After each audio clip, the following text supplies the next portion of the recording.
Welcome to the 2021 deliberative session for the town of Weare.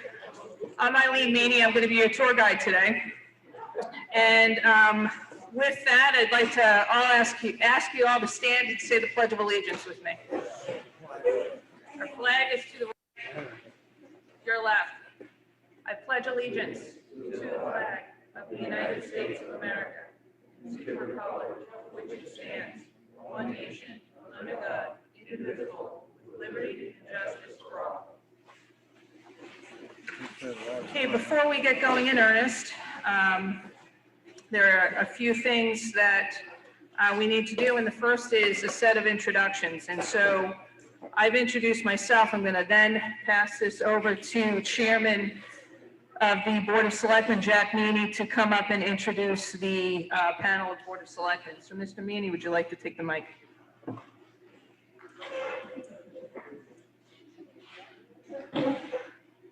Good morning. I'm your chairman for the Board of Selectmen, Jack Meany. To my right is Ricky Hippler, vice chairman. Next to him is John Osborne, Sherry Burdick, and John Van, the last of the board. Turn this back over to the moderator. Also in the back, we have our police chief, who will be speaking at one of the articles, Chris Moore. We have Beth Rouse, who is our finance administrator. We have Laura Spector Morgan, excuse me. There was 3 names I had to remember. We've got Chief Facina from the fire department, Benji Knapp from the highway department. And we have Naomi Bolt, the town administrator. So that's the cast of characters we have today. Thank you, Chairman. I'd also like to recognize some other individuals in the room. We have our town clerk, Maureen Bilodeau. We have our supervisors of the checklist in the back of the room. If you want to give a wave, I'm really grateful that you're here. We also, I'd like to acknowledge that the Finance Committee is in attendance. So if you're on the Finance Committee, could you please do me a favor and stand? The chairman of the Finance Committee is to my right. That's Mr. Tom Downing. And so thank you. And so I believe, the man, the myth, the legend, I want to thank Doug for the work that he's done to try to coordinate all of the tech today. It's been an interesting lift. And I also want to really thank Benji Knapp and the Highway Department for really coming forward to make this happen. So with that, I have a couple other matters of business that we need to get through before we get to the warrants. And the first is to read the list of people who have unfortunately passed this year in the town of Weare. And so before I begin this, I am terrible at pronunciation of names. It's something that I'm working hard on, but if I mispronounce somebody's name, it's in no way a reflection of the level of respect or solemnness that I have about their passing. I apologize if I mess it up. So Roger Mercurio, Lloyd Bailey Jr., Beverly Lorraine Susi, David Joseph Dion, Mark Christopher Cosby, Mary Grace, Joshua Alexander Forrester, Robert F. Pitts, John Henry Reed, Esther Mary Hadley, John Philip Foss, Malcolm W. Swain Sr., Jane Eleanor Monroe, Cheryl Ann Labuda, Virginia Gertrude Essenwine, Margot McLeod, Edith Boisvert, Charles A. Perry Jr., Jeffrey Allen Fortin, Shirley Tatro, Paul Richard Preventure Sr., David Lee Holmes, Alice Louise Jocelyn, Garrett Shane Rice, Mark Kennedy, Roger R. Karen, Wendell Ronald Groljan, Armand L. Bilodeau, Judith E. Willette, Eric Joseph Each, Eldon Joseph Towns, John Hines, Dorothy M. Gilman, Rose M. Goodrich, and Helen Rice. Okay. So every year I kind of go through a set of rules, so to speak, about how we're going to conduct business. And so I just want to start by saying, please silence your phones. And as I'm saying that, I'm wondering to myself if I silenced mine. We'll find out, I guess. We will not be formally using any, parliamentary procedure or Robert's rules, but we're going to be going by the following standards today. Right to speak. All eligible residents in attendance have the right to speak to the articles or amendments on the floor. Without objection, the moderator may also permit non-resident town officials, staff, or subject matter experts to provide information to the assembly regarding motions on the floor. All speakers and members of the assembly are expected to engage in civil debate and to refrain from personal attacks. Please be courteous while others are speaking. Please be respectful of others' opinions or their right to express them. So we have two microphones set up in the room. There's one that's clearly here that you can see, and so our tradition is to line up if you want to speak to an article. And so I'm going to encourage you when you line up to keep some social distancing. There's also a microphone in the back of the room in the non-mask section, and so the plan that I've developed with anyone sitting back there is if they choose to speak to an article, they're going to stand as well, and I'm going to go back and forth. We're going to take turns between the two groups so everyone gets the opportunity to speak to an article. All discussion should be through the moderator. If you wish to speak, please approach the microphone and address me. If you're unable to approach the microphone, let me know that, and we'll figure out a way to get it to you. After being recognized, please clearly state your full name and address for the minutes. And so that's so we have a good recording or a good record of it.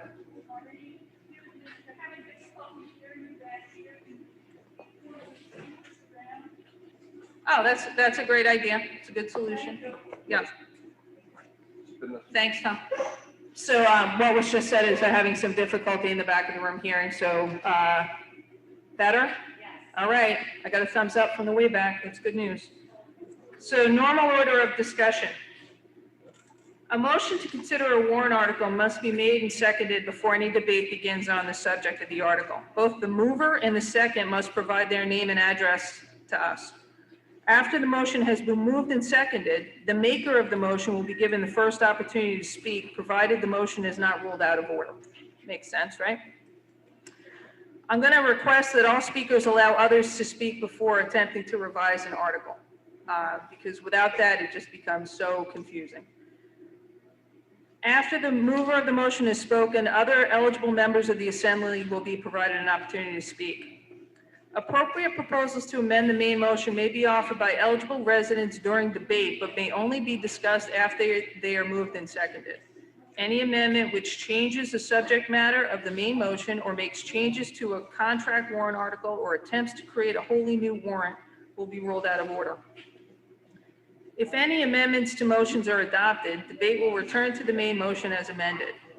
If any such amendments fail to be adopted, debate will return to the main motion without changes.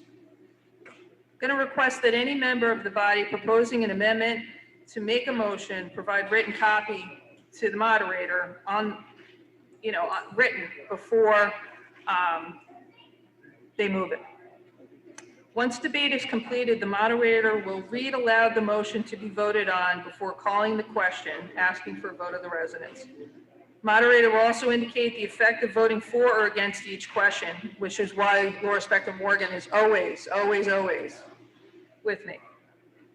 After the vote, the moderator will announce the results to the assembly.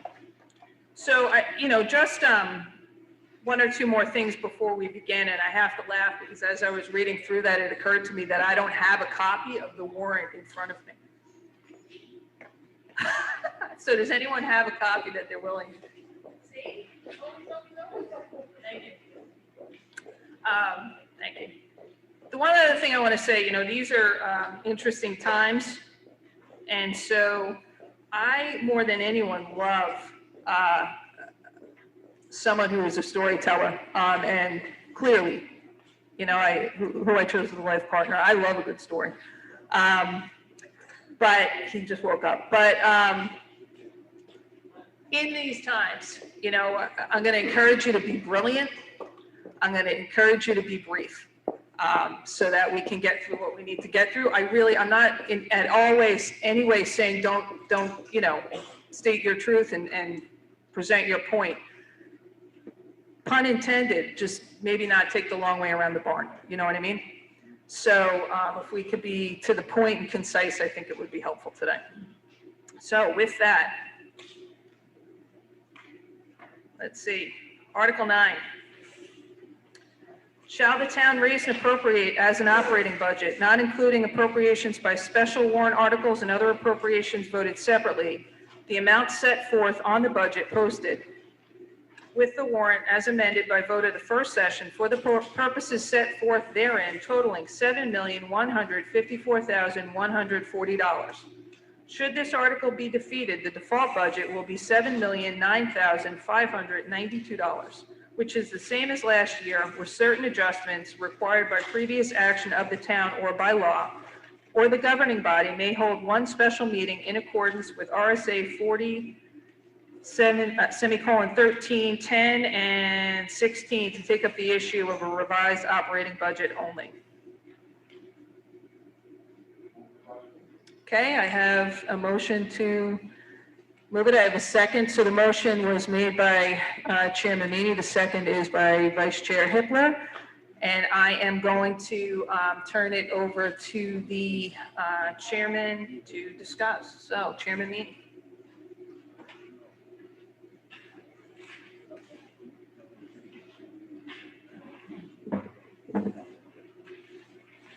Good morning. In the proposed budget this year, in the difference, in 2020, the voters were informed that by voting yes on the warrant articles listed below, there would be reoccurring costs in 2021. These items were warrant Article 5, which was the CBA. Last year, that was at 6.39%. And this year it's going to be at a 3% raise. That's the second year of that CBA article. The impact on the budget for 2021 is $56,847. Warrant Article 6 raises for non-union employees. The impact on the 2021 budget would be $69,768. We have a total of our regular non-union employees, which would be the ones here at the Highway Department. You have the members of the Fire Department that are active, and the volunteers, part-time people. We have the part-time employees that work at Chase Park also. And then the other of the employees at the town office, they're also incorporated in that raise. And then the next one would be Article 7 for full-time employees, which we just said for the Highway Department alone would impact to $63,749. We have the two full-time firefighter EMTs as part of that. That brings up $178,314. And then the full-time, as I said, employees and additional part-time ones, and the impact on the budget would be $18,198. This article added $386,876 to the operating budget, and this was a decision made by the voters and not the Board of Selectmen last year. And this has got to carry through for this year. The proposed budget includes wages necessary to keep the transfer station open, which is an added cost this year that was requested by the residents and not by the Board of Selectmen. And also, we have additional costs because of the New Hampshire retirement system that mandated contribution increases for Group 2 police, and it was 24.43% to 33.88%. This is a 5.45% increase. Group 2 fire comes increase from 30.09% to 32.99%. This is a 2.90% increase. We have the Group 1 employees, which would be everybody else. They increased from 11.17% to 14.06%. This is a 2.89% increase.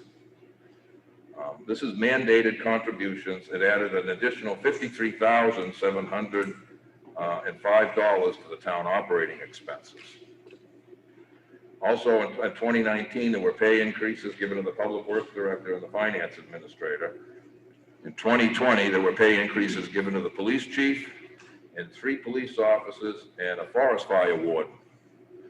These increases combined, including payroll taxes, total $55,873.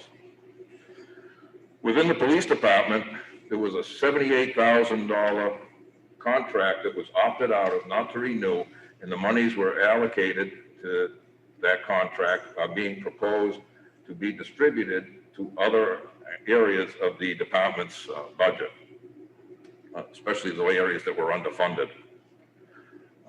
Also, in 2020, the town office building staggered its staff so that they were able to increase the hours that they may serve the public to 50 hours a week. And that's Monday through Friday from 7 in the morning till 5, with no overtime and no extra cost to the taxpayers. And this is why we're asking for the proposed budget to be adopted at that price.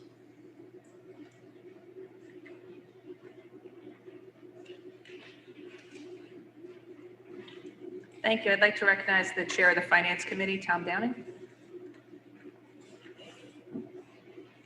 Good morning. Can everybody hear me? Can you hear me through the speakers?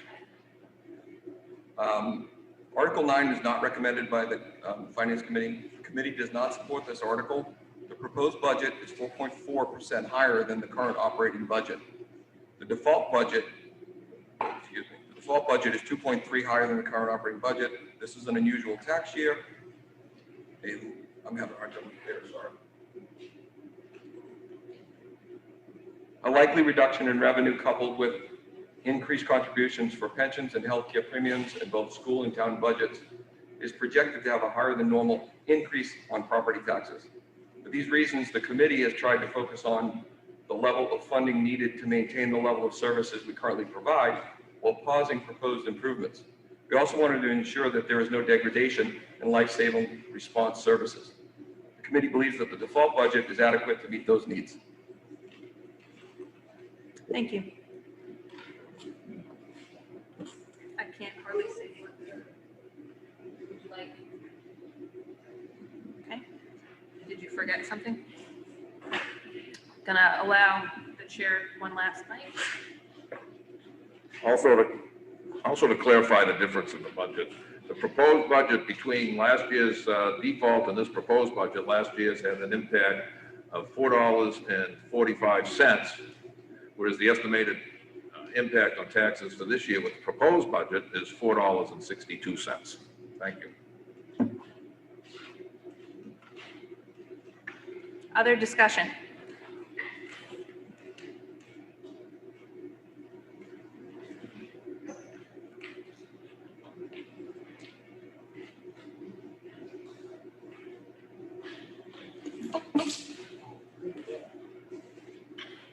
Hey, Frank, if you want to pull the chair over and put your stuff on it, so.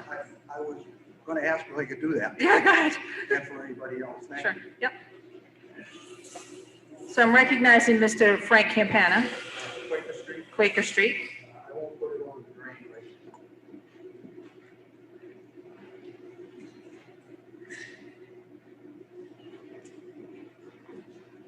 First off, in regard to the budget overall, I think it needs to be noted that in regard to the whole warrant with the budget, the town, the taxpayers, they're starting out with a 25-cent increase from the starting date. And that 25 cents is derived from $227,000, $227,540. And that is made up of 2 items. The war service credit, which is extended to veterans, at $196,540, and the overlay, the amount of money used to abate taxes. Those numbers don't appear until the selectmen set the tax rate. And the numbers that I just mentioned came off of the 2020 tax calculation sheet. So again, we're starting out with a 25-cent increase in taxes added on to however the voters vote. So that needs to be, I feel that needs to be mentioned. The Finance Committee,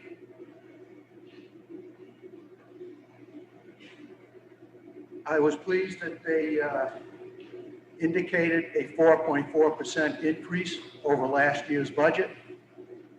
That's important to me. I stated that at the public hearing.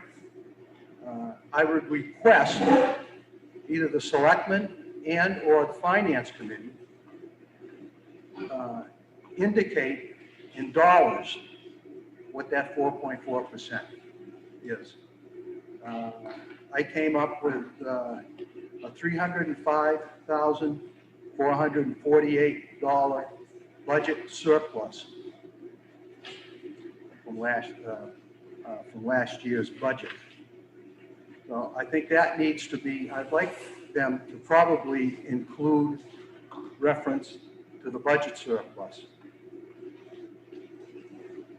Within that budget surplus, with that budget surplus, and as Mr. Meany had stated, there are several areas of increases that the selectmen chose to issue themselves, circumventing the taxpayers. And I will read this. Another contributing factor to the increase in general government is pay increases that the Board of Selectmen approved in 2019. This confirms what Mr. Chairman Meany had stated. I wasn't quick enough to write down the dollar amount, but he stated that. And also, with the default budget 2020 that the town was operating on, they were able to cover a little bit better than $68,000, and that was an increase in workmen's compensation insurance. So the selectmen with the default budget and with a $300,000 surplus was able to cover, I did include the 2 raises that I know of for sure. They were able to cover just about $90,000. So the default budget last year certainly satisfied what the selectmen needed and the taxpayers gave them to operate. So hopefully that is not too confusing. It is to me, kind of, even as I read it. But my point being is I would support the Finance Committee's recommendation. And that's it. Thank you.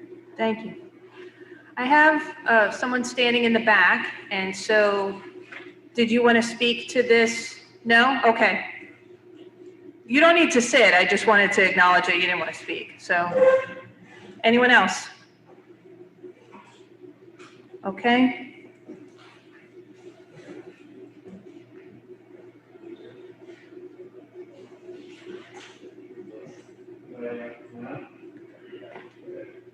Just a question, the finance administrator, there's a salary. Excuse me, Tom, can you just state your name and your, I'm sorry. yeah, it's okay. You're having, I'm getting some information that we're having a hard time hearing you, so we're going to reposition for you so that not only is he the chairman of the Finance Committee, he also moonlights doing tech work at meetings. So we're just gonna balance it so we can hear you guys talk. So just try that. All right, is that any better? Yes, I'm getting a yes from the front of the room, so perfect. That's directly back where it was to begin with. All right, how's it, can people hear me? Okay, compromise? How come his microphone's not going through both speakers? I don't know, I think there's a problem. I mean, the microphone's only going through one speaker as opposed to two, so I think it might make sense for us to try and figure that out. Okay, There's no position that works for both. We can hear her, but not them. So Eileen's microphone, the one that she has, is working properly.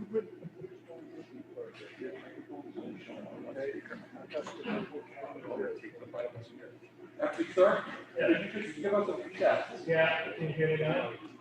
Yes, I know that.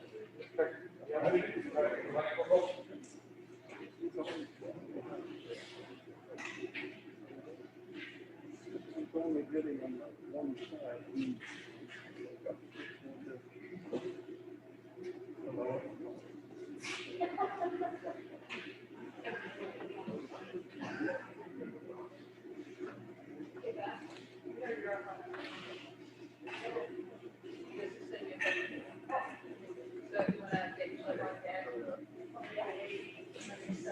Test. Yeah, that works. Test. Yep. Test. That's about correct. Eileen, could you give us a test so they can hear? 1, 2, 3, 1, 2, 3, 1, 2, 3. Okay, go ahead, Tom. Tom Flaherty, Sunrise Lane. Perfect. I have a question about the finance administrative line. It's G on the summary. But there's a salary, line 88 in the budget, there's a salary, and it's a 25% increase. Could you just explain that? I don't know the details behind it. That seems like a pretty hefty increase. So the question, just so I can clarify it, is line G? Well, finance administrative is line G on the sheet. But in that number, there's a line of salary, Undo. line 88 of the budget. And it's a 25% increase in the salary. I'm just curious as to the background behind that. From the board, who would like to speak to that? Oh, so the question is, it's regarding the finance administrator's salary. So that would be the answer then. So he's asking, why is it a 25% increase? Is that, do I have that correct? Okay. Okay, so Mr. Flaherty is asking the background behind why it's a 25% increase. In G, I think you said 8811? Okay, page 10. So who from the Board of Selectmen would like to speak to that?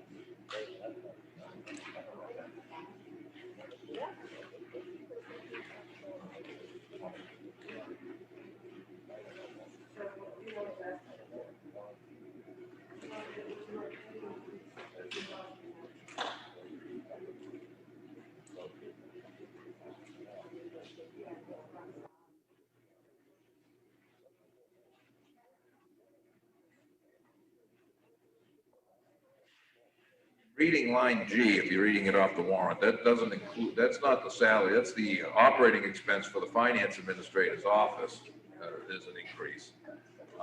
Her salary was increased. Now, if you're looking on the, proposed in the default, in which item were you looking at out of the regular finance, the expenses? I'm looking at the budget summary that you handed out, Yeah, on which item? line 88 on page 10.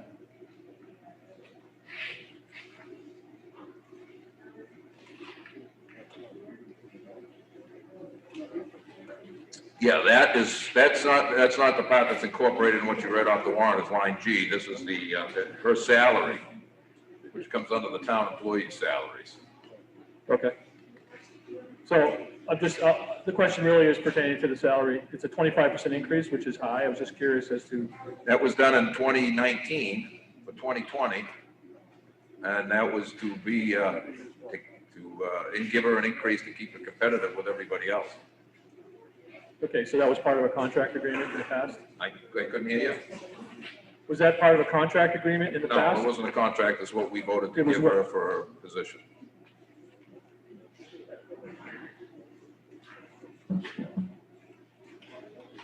Anyone else?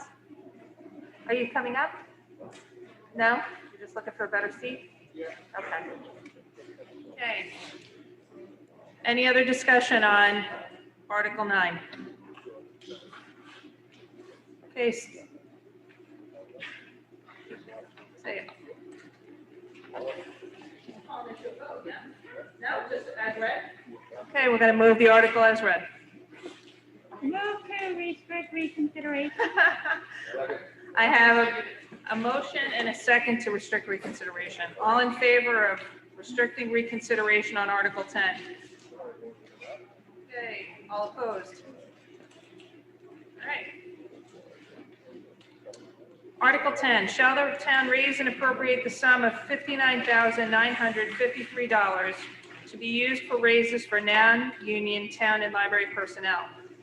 If approved, this addition would become part of the annual budget recommended by the Board of Selectmen.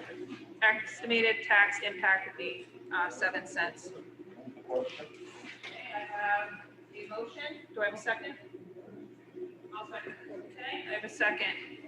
I'm going to recognize, I believe. Here she comes, so. Here's Shaggy. This motion would give a 3% increase to 98. This increase would give 98 town employees a 3% increase. This would include highway, fire and rescue, the town office workers, and the library. And I think we've all been through it. There, a lot of people have lost jobs, and some of these guys don't get raises every year, so I think it's the right time to give them a little boost this year.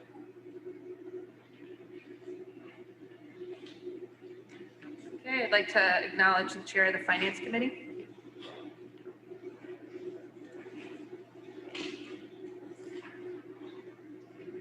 So by a vote of 9-4, the committee supports this article, which would provide a 3% pay raise to non-union town employees. This would cover administrative, fire rescue, library, and highway positions. The majority of personnel affected by this are firefighting EMT members. The committee felt it was important to recognize these first-line responders with raises. Members in the minority, while supporting raises, felt a lower percentage raise would have been more appropriate, noting the financial impacts of COVID on taxpayers.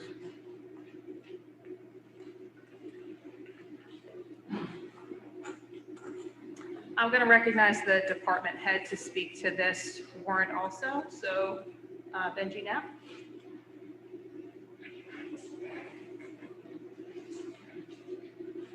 Benji Knapp, Public Works Director. I just want to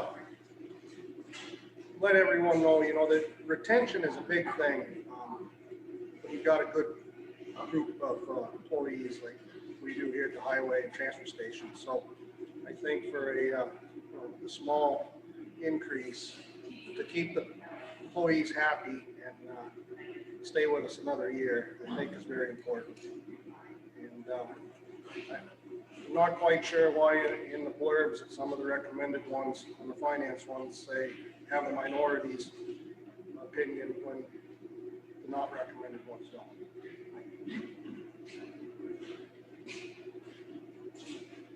Other discussion?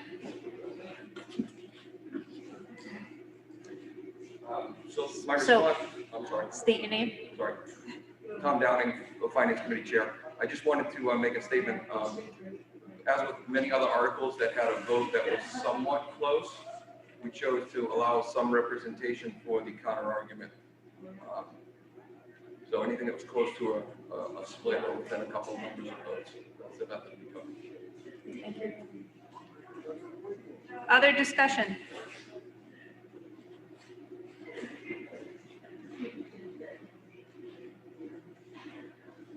Frank Campana, Quaker Street. I would like to ask through the moderator of the selectmen, do they know what the percentage increase slated for this year for Social Security recipients.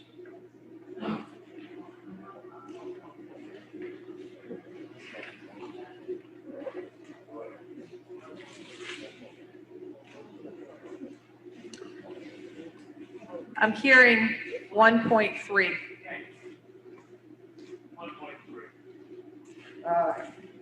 It wasn't a trick question. I know what it is because I got my social security statement for this year. So it seemed to me, when I asked that, there was a lot of looking around. Nobody that made this decision to give a 3% pay increase even considered what Social Security was. And the people that are on Social Security, as the presenter of the article, Berta, she stated that people are hurting. Now is the time. Well, I guess that doesn't mean the 1.3% people are not hurting. And this is not the time for them. We've got to take care of the town employees. I'm not against the raises. They get raises every year. I don't remember I didn't look, but I don't remember the last time that type of an article was rejected by voters. So I think they're doing pretty good. They're still paying only, if I understand it, 10% of their insurance. And that, I think that's been going on quite a long time. Maybe it's time to increase the percentage if we're going to give 3% raises. When the selectmen decided on a 3% raise, I was at that meeting. It was open to the public at the time.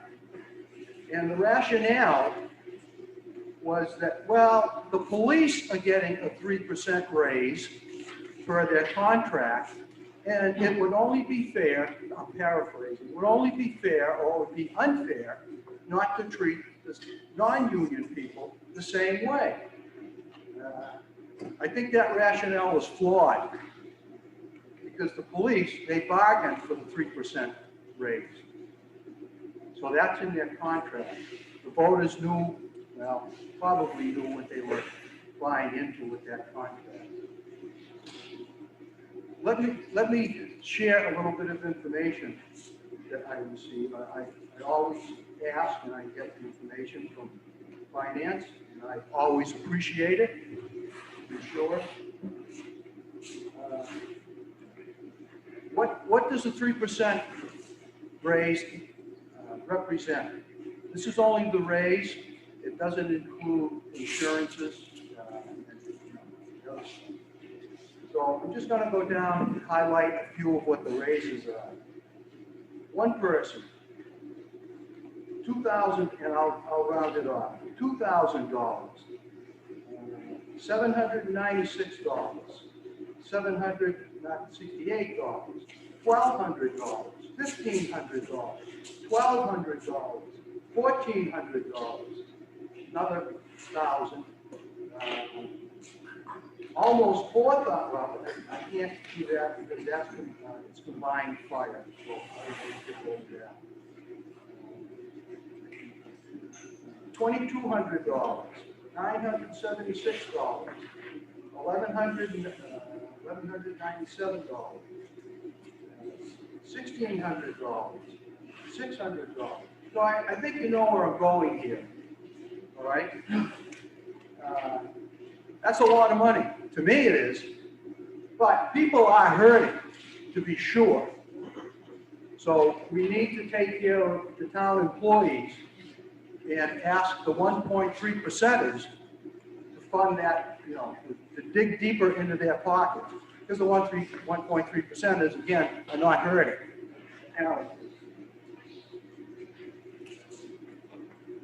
Personally, I'm not going to vote for a pay raise. I'm surprised, and I have no idea how the discussion went at the Finance Committee meeting. I would think maybe they moved 1.3%, maybe they didn't. I find that a hard pill to swallow, very hard pill to swallow. You know, I guess I thank the federal government for helping the people that are hurting, but that bill may come due someday also. And I want to be perfectly clear, I will always accept the fact that there will be people that need help, and they should get help, but it has to be legitimate help. Thank you. Thank you, Mr. Pat.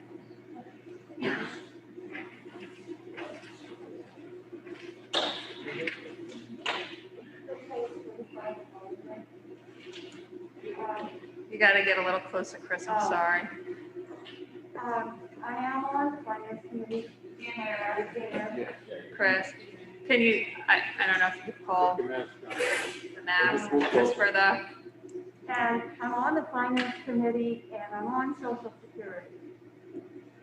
And I feel that rediscussing the rationale for every article is not what our moderator has suggested about be brilliant and be brief, because all the finance committee meetings are publicly broadcasted and comments are received in the procedure rather than after the fact. Now it's up to the voters.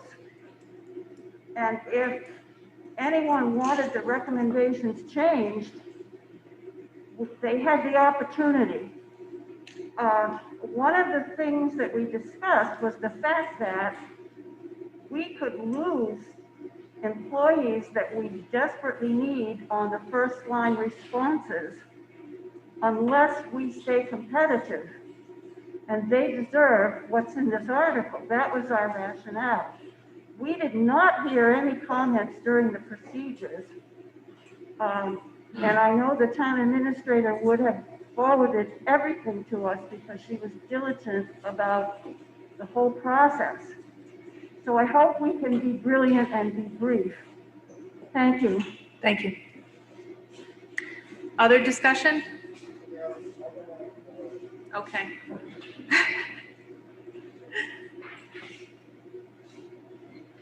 I'm on this side, just so. All right, you gotta state your name and I'm your, Benji Knapp, 108 Perkins Pond Road, and I work for the Highway Department. Comment was made that the employees have gotten a raise every year since we can't remember. I can remember. We went 6 years without a raise, and then when we did get a raise, we started paying for an additional 10% of our insurance. For people that have family plans, such as myself, I actually lost money in my check that year. Didn't hear any comments about that. So, you know, for most of my guys, it's between 50 and 60 cents an hour. The man that's standing up there at the transfer station in the cold today baling cardboard, it's 52 cents an hour for him. Just about $1,000 for the year. He makes $17 an hour and change. So they always like to drag up us department heads, and I did give up my own personal raise so the guys would get a raise one year. I think that non-union employees are very important. I think it's being on both sides. We were union here, now we're not. I think it's much easier being non-union. So yes, it is important to treat everyone somewhat fairly, but retention is the biggest thing for town employees and for any employees. You don't work anywhere your whole life not to meet. So just want to throw a few of those facts that always seem to get forgotten. thank you. Other discussion? I request of the moderator that I make a comment as the finance chair and for myself, first the finance chair. You're going first as a finance Yes. chair, okay. I'd just like to kind of reiterate our process and for the public that, yes, we, all of the finance committees were rebroadcasted. We didn't accept public comment because we don't. However, I believe that we had probably the most transparent finance committee session that we've probably seen in this town in a very, very long time. So I would encourage the public to watch those if they didn't have the chance to do it because they were very open discussions. That's my final comment as chair. Okay, and now you're moving on to your comment as a personal citizen. Yes, Thomas Downing, Winterberry Lane. Just really quick comment. 3% increase is the norm in the private sector. So I don't think 3% is actually unreasonable, especially where there wasn't raises handed out for a period of 6 years. And then I would say that in terms of people are hurting in that comment, I think maybe it was mistook. I don't know what the intent was. However, there are spouses that are out of work. So if there is a spouse out of work, certainly a raise for the other spouse can make a difference in their personal income. I think it's probably important worth noting. Thank you. Thank you. Other discussion? Okay, seeing none, I'm going to move it as read, move it as written. Move to restrict reconsideration. Okay, there's been a motion to restrict reconsideration in a second. All in favor? All right, looks like they carried it. Thank you. Moving to Article 12. Shall the town raise and appropriate the sum of $5,382 for the cost of increasing? Oh, I apologize. I got ahead of myself. Article 11, shall the town raise and appropriate the sum of $9,291 to hire 2 full-time firefighter EMTs? This represents the wages, taxes, and benefits for 6 months and certain one-time expenses. If approved, the fire department operating budget will be reduced by $37,783, and this addition will become part of the annual operating budget with an estimated annual cost of $182,557. Recommended by the Board of Selectmen, estimated tax impact of 7 cents.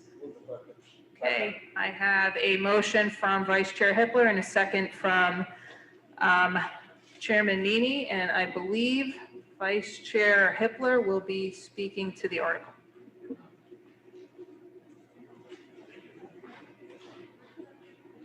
Good morning, everybody. The purpose of this article is to hire 2 more full-time employees for the fire department. This is part of a 4-year plan the chief has put in place. The first 2 years were successful. I'm a 17-year member of the fire department, and the coverage piece has been well needed. It's impeccable. The response times have gone down to serve the members of the community. So I'll recognize Chief Azina for any further comment.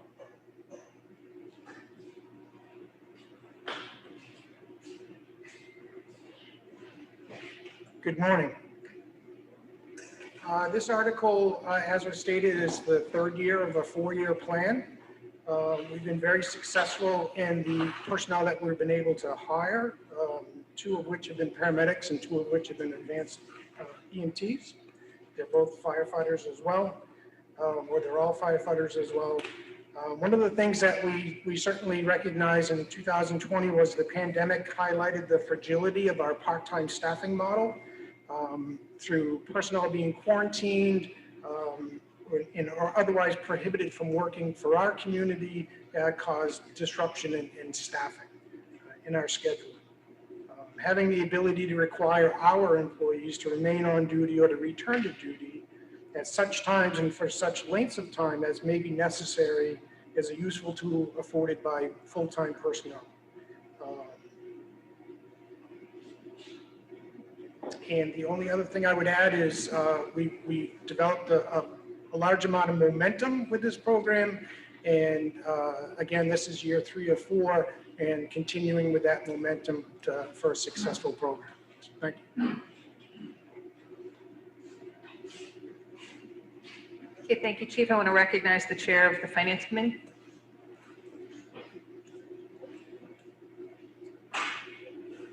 So by a vote of 10-3, the committee supports this article. In a year impacted by COVID, the committee did not want to pause this program and potentially compromise life-saving services in town. Per diem personnel, while important, cannot always be dependent on to fill schedules.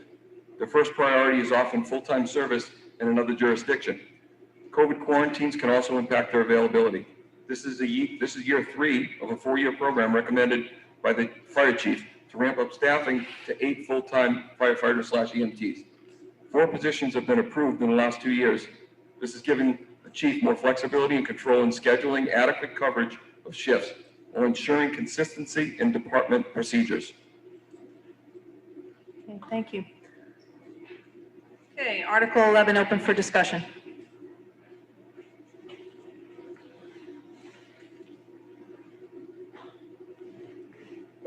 Anybody? Okay. would just like to offer my strong.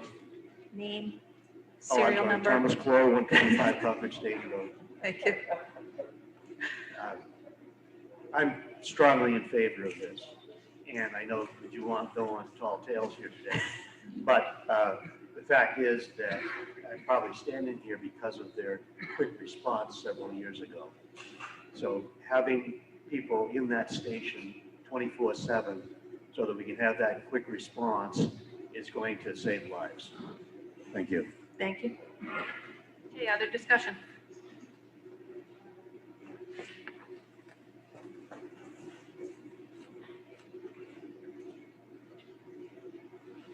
Mr. Lawton, I haven't seen you all year. Yeah, John Lawton, Oak Hill Road.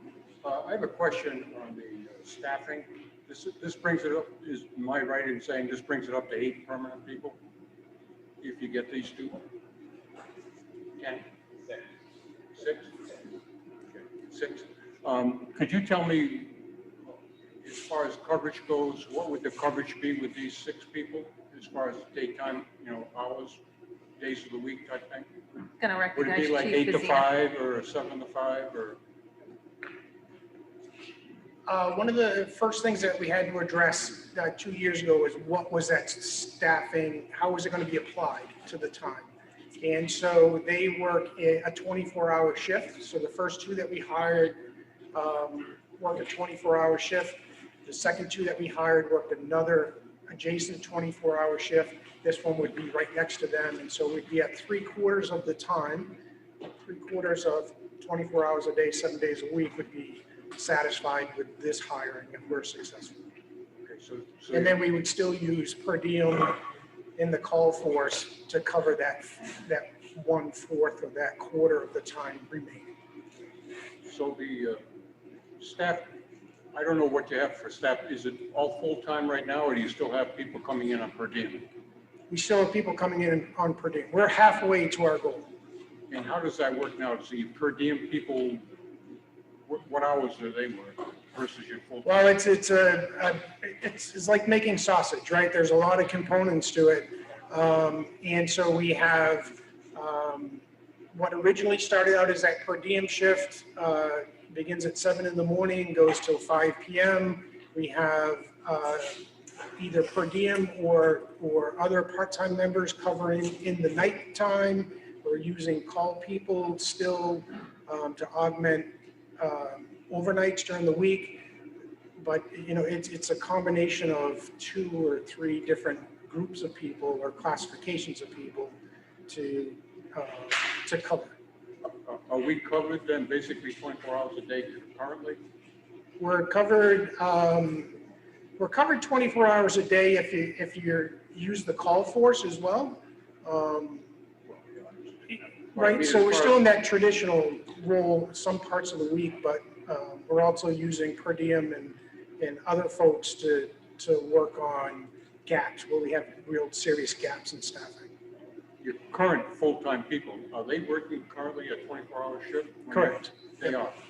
And they sleep at the station and everything right now, or? They're on duty for 24 hours, yes. Yep.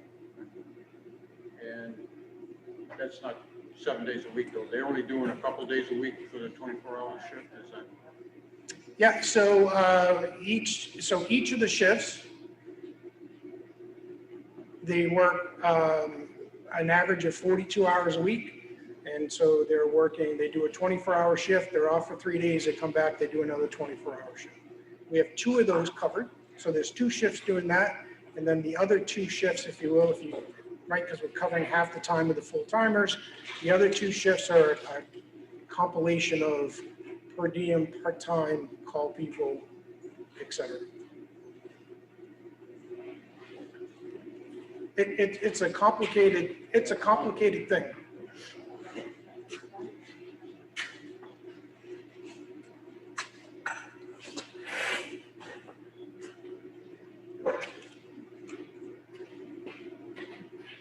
Frank Campana again. I have a kind of it's a curiosity question, and I guess it's long range thinking. But with the anticipation of all full-time, 24-hour, 7 days a week coverage. Fire chief seems to lay out his plans pretty good to me, pretty well thought out.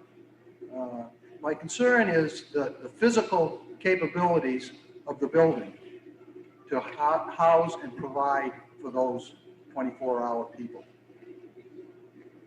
In other words, kitchens, sleeping, showers, it's really a home away from home. Is the building capable of providing that?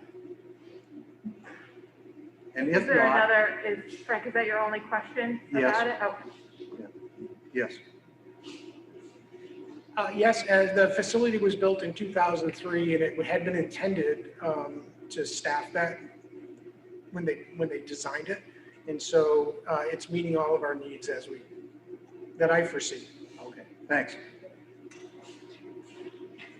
other discussion? Okay, seeing none, we'll move as written. Move to restrict reconsideration. Okay, all those in favor of moving to restrict reconsideration on Article 11, could raise your, okay? All those opposed? Anybody? Okay, moving on.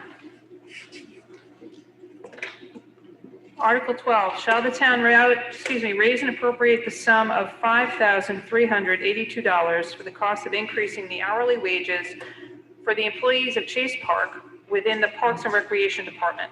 This represents the wages and payroll taxes affiliated. If this warrant article is approved, this will become part of the annual operating budget. Recommended by the Board of Selectmen, our estimated tax impact is 1 penny. Okay, and I believe Selectman Van is going to speak to this one, so I'm recognizing him. Oh, I apologize, I jumped to. All right, it's moved, it's seconded. People are moving along. Good morning, everybody. Can everybody hear me back there too? All right. So Chase Park, they did an excellent job this year dealing with the COVID restrictions that were put in place and also maintaining the park. Payroll budget, including taxes, currently is $29,776. We're looking to increase it by $5,382, bring it to a total of $31,298.88. Most of the staff there at Chase Park are high school age children, and they're doing this on their summer break. They could easily go into Concord, Manchester, Goffstown, anywhere, make quite a bit more money doing a lot less work. So in order to stay competitive and to retain employees, I feel this should happen. Thank you. Okay, I'd like to recognize the Finance Committee Chair. So by a vote of 12 to 1, the committee supports this article. Parks and Rec has had difficulty filling summer positions at our recreational sites. The modest increase in pay has minimal tax impact and will make wages more competitive with other part-time seasonal employers and make it easier to fill park attendant and lifeguard positions. Thank you. Okay, I open Article 12 for discussion. Okay, Janice Matthews from Woodbury Lane, Woodbury Road, sorry. I understand the construct of Chase Park is a fee service. People pay to get in, pay to launch their boats. Why is this charge for labor not a tax neutral position? Why are we not increasing the fees to cover it? okay, so the question is, if people pay fees to go to Chase Park, why is this not tax neutral and being a part of a fee raise? Correct. Okay, thank you. Okay, who would like to speak to that? Selectman Van.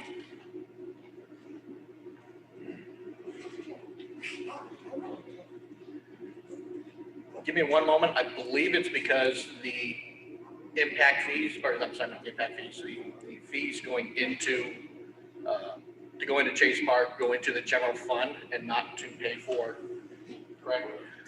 And not to pay directly into the payroll taxes. That's the way it's currently set up.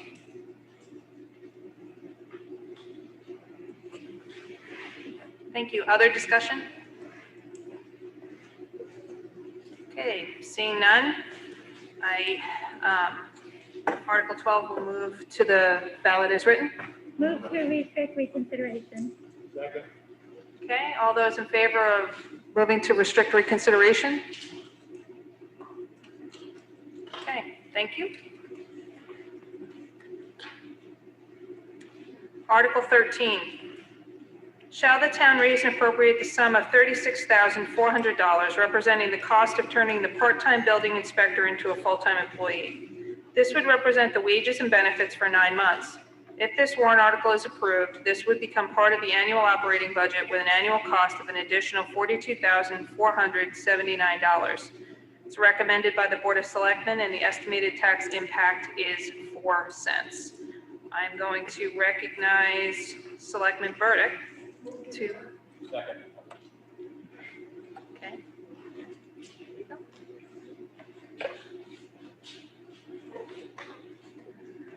Okay, this is to take a part-time position and make it full-time, and this is due to the COVID part of it. We're having a lot of more home projects done in town, and additionally, there's also a lot of new construction going on. So we have delays in the inspections, which are costing the builders and people that want to get their items completed delayed. So this would be making a 24-hour position into a full 40 hours a week, and it would increase it to a total of $78,879 for the year.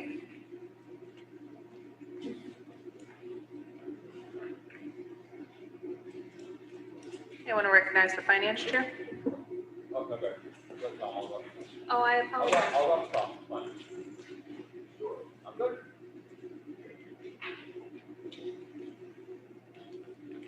By a vote of 7 to 6, the committee supports this article. In a year impacted by COVID, more residents are at home. There's been a higher demand on the building inspector for home project renovations and new construction. This has caused some delays in project approvals. Timely processing of requests would potentially increase revenues for the town. While the demand may continue, committee members in the minority supported a delay this year to see if the trend continues post-COVID before committing to funding and benefits for a full-time position. Okay, thank you. Vice Chair, are you speaking to it as Vice Chair or as resident? Okay. So to follow it up, a lot of you know that we had a full-time inspector, Chip Meany. When he retired, to further meet the demands of the town at that time, it was decided by the board to make that position part-time and laterally transfer the money to other aspects in that department. Now we have come back to a point where a full-time inspector is needed, again, as the Finance Committee Chair mentioned, and this is why this article has come forth, is to make that position full-time again to meet the adequate services of the town.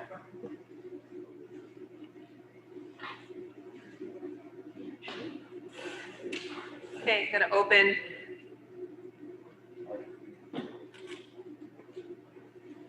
it for discussion.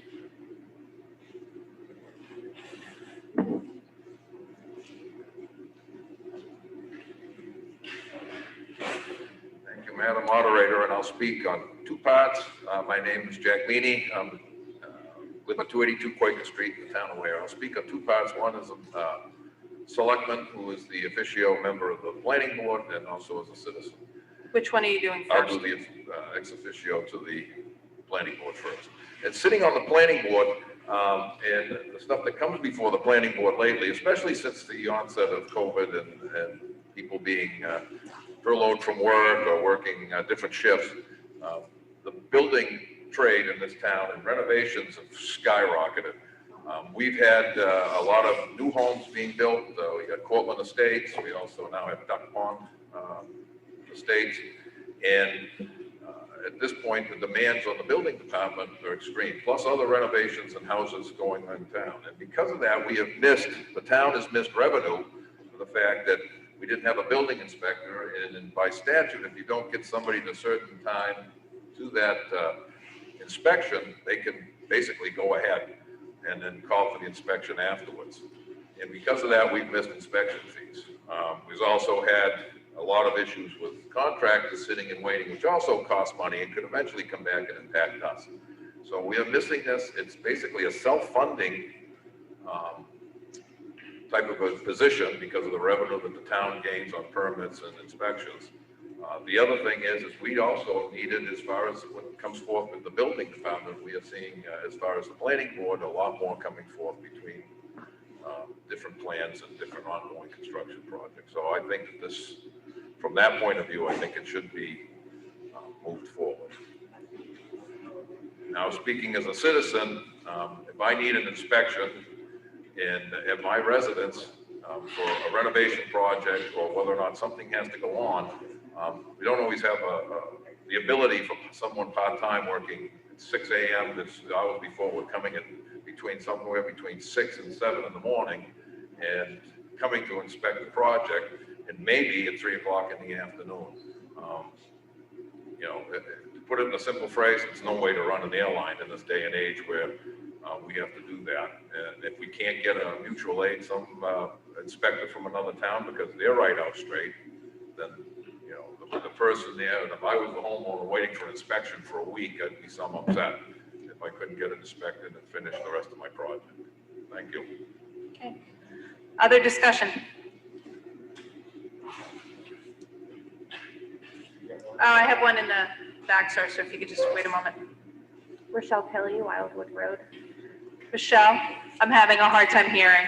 Rochelle Kelly, Wildwood Road. Can you hear me now? Yes.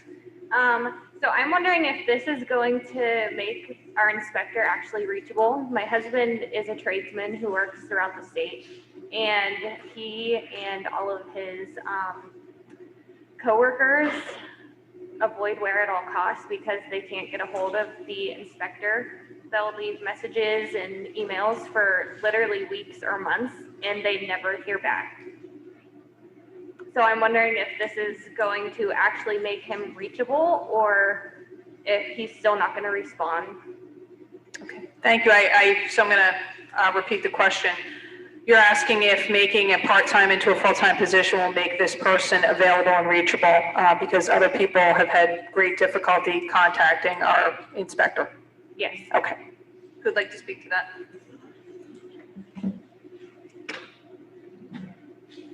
The answer to that question, that's the other main part of it, to only be available like 2 or 3 days a week.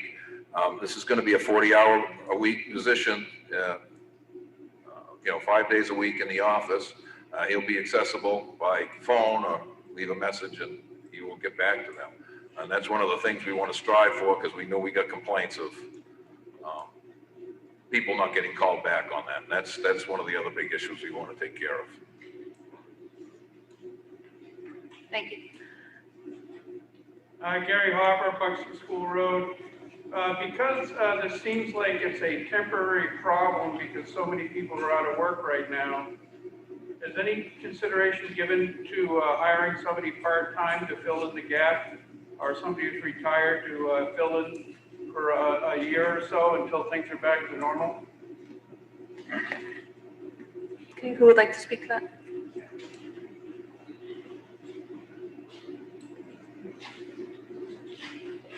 Since Chip Meany left, which is over a year ago, it has been a part-time position and it hasn't worked out. And this was before, way before COVID hit,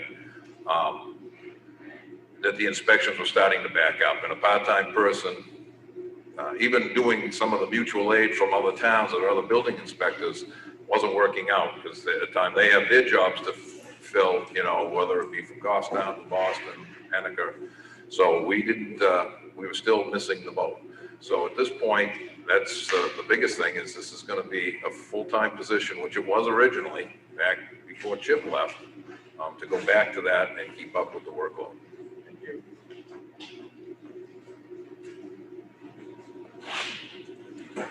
Hi, Leah Fishman, North Huntington Hill Road. My question is, I know that there was some discussion between the fire department and the board of selectmen about making this a cross-training position instead of a new full-time position. They were going to have EMT firefighters be cross-trained to do inspections. And I was just wondering if you guys could speak to how the decision came to make it a full-time position instead of doing the cross-training, where we've hired new firefighters and EMTs, you know, every year for the past couple of years. And it just seems that that would have been a more economical way to go. And we've had the projected increase in EMT calls has been right on schedule, so it's not like the emergency calls have skyrocketed and, you know, everybody's more busy than usual, so I would just like to hear. Okay, Leah, so I'm gonna try to restate your question if people had difficulty hearing you. I had a little bit of difficulty hearing you, so I want to make sure I have it right. So the question was, the background that you're stating is that there was supposed to be an arrangement between the town using someone from the fire department, an EMT, firefighter, to fill in on a part-time basis to do inspections alongside the town inspector. You're wondering what happened with that? What was the decision-making process behind moving away from that? And where is that at now? Okay. Who would like to speak to that? There was a concept that the fire department had proposed. One of the issues that we ran into early on was identifying those individuals that could perform those, that had the professional qualifications, if you will, to work on that. It became pretty clear soon that really the best person for that was the part-time inspector that the town already had in Cotton. And so the easiest solution to deal with this was to convert Kyle's position to a full-time position, because he was already at the level that we needed to bring people up to. So it was much more efficient to do that than to try to retool some of our employees or look at future employees to participate in that program. One thing that I would like to add is that this is not a COVID-19 issue. This was made probably more obvious because of COVID-19, and then everyone working on their home projects, but we've been busy in the building trades here for several years. From the fire department standpoint, doing the mechanical inspections, which represent 1/3 of all the permits that are issued, I was doing over 500 inspections a year for a couple of years now. And so the need is there. And I think looking at it, you know, strategically, this is the best fit for the community at this time. Other discussion? Okay, I have one. Janice Matthews from Woodbury Road. Mr. Meany mentioned that we missed revenue in 2020 because we did not have personnel available to do the inspections. What was the approximate cost or revenue that we missed?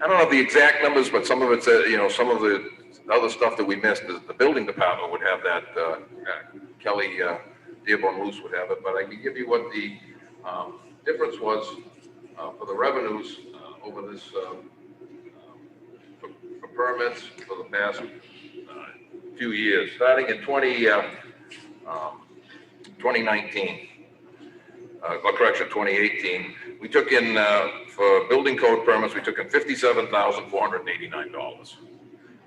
The following year, in 2019, we took in $71,190.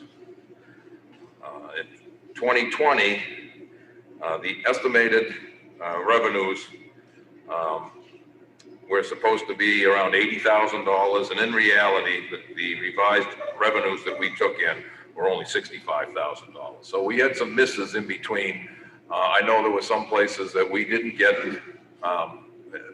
people out for inspections, and we were missing certain inspections, plus we revised the permitting fee because there were times that there were a lot of gaps where we weren't getting the right revenue for the permits we were getting. Some of it was convoluted, so it's been changed, so it's a lot more even-handed for everybody. So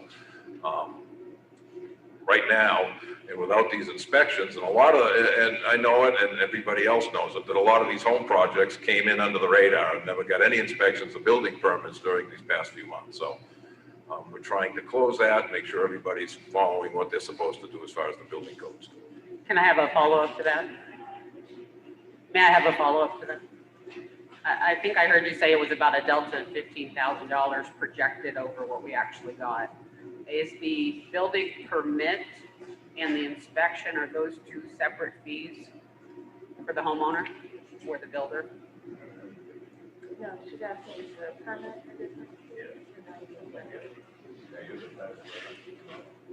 So, Is there a cost associated with that? yeah, so he's saying that there are two different fees. Thank you. You're welcome. Okay, other discussion? Hi, Bruce Belmar. I'm speaking as a vice chair of the planning board. When we reviewed the fees, Jack right, one of the problems with the previous fee method was it was based on estimated project value. And the project value was written down on the form by the contractor or homeowner. And a lot of people would deduct their labor and deduct a lot of costs from that project value. So we were missing a lot of potential fees because the values weren't listed properly. We've since gone to a per square foot permit fee, so it takes out that value equation altogether. So now we're collecting the fees as they ought to be, not what people think they want to pay. So I think we're going to see a big increase in the bottom line of what we're collecting for fees now, because it's not so subjective. Thank you. Other discussion? Okay, so we will move the question. So Article 13 will be on the ballot as read. Move to restrict reconsideration. Okay, I have a motion to restrict reconsideration in a second. All those in favor of restricting reconsideration on Article 13? Okay, thank you. Article 14. Shall the town raise and appropriate the sum of $20,000 for the purpose of replacing fire apparatus pump components with said funds to come from the Fire Department Equipment and Vehicle Special Revenue Fund? This special warrant article is a non-lapsing appropriation per RSA 32(7)(11) and will not lapse until the replacement is completed on or by December 31st, 2026. It's recommended by the Board of Selectmen and it has a zero impact on our taxes. Okay, I have a motion to move it, and who will be speaking? It looks like Vice Chair Hippler will be speaking to this.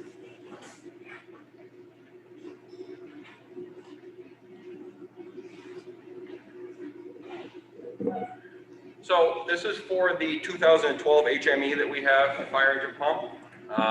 There is some seals in the pump area that have degraded. If these pump seals are not replaced, then there could be a catastrophic issue in the pump and render it useless. There is zero tax impact for this. As the taxpayers have done, they've changed that special revenue fund for the fire equipment to be utilizing the ambulance billing revenue. So again, there is no tax impact for these repairs because it's going to come from that account. And I recognize Chief Casino for anything for, oh, I guess I did a good enough job. I'd like to recognize the Chair of the Finance Committee.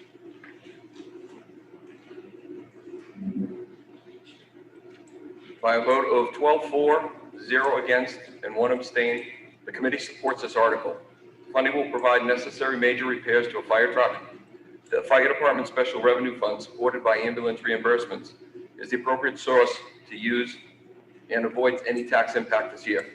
The fund will have a sufficient balance a projected revenue stream to plan for major ambulance and fire truck purchases in future years. Thank you. Any other discussion? Okay, seeing none, I'll move it as read. Move respect. Okay, I have a motion and a second to restrict reconsideration. All those in favor of restricting reconsideration on Article 14? Okay, thank you. Article 15. Shall the town raise and appropriate the sum of $61,000 for the purchase of one fully equipped frontline police cruiser? It's recommended by the Board of Selectmen. It has an estimated tax impact of 7 cents. Okay, I have a motion and a second to move, and looks like Selectman Van is speaking to this article.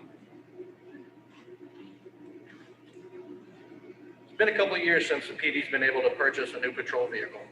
Last year, both articles failed for the Tahoes, and the year prior, it was decided that the new incoming police chief would address what their needs are. Since then, we have retired the last Ford Crown Victoria and the police chief's vehicle, the Ford Taurus, due to excessive rust and major mechanical failures, which would have been too cost prohibitive to repair. Chief has a great plan in place for life cycling the fleet to keep the repair maintenance costs to a minimum. And at this point, I'll recognize the Chief Moore for any further questions.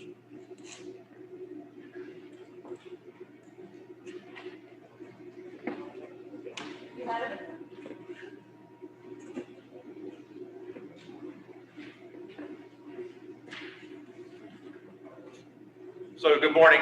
Had an information sheet back there for everyone to look at just on the current status of our fleet. I will post this information to the police department's Facebook page as well as the Weare page later today, just so you can look at it. Engine idle miles are equivalent to 33 miles on the vehicle per the manufacturer.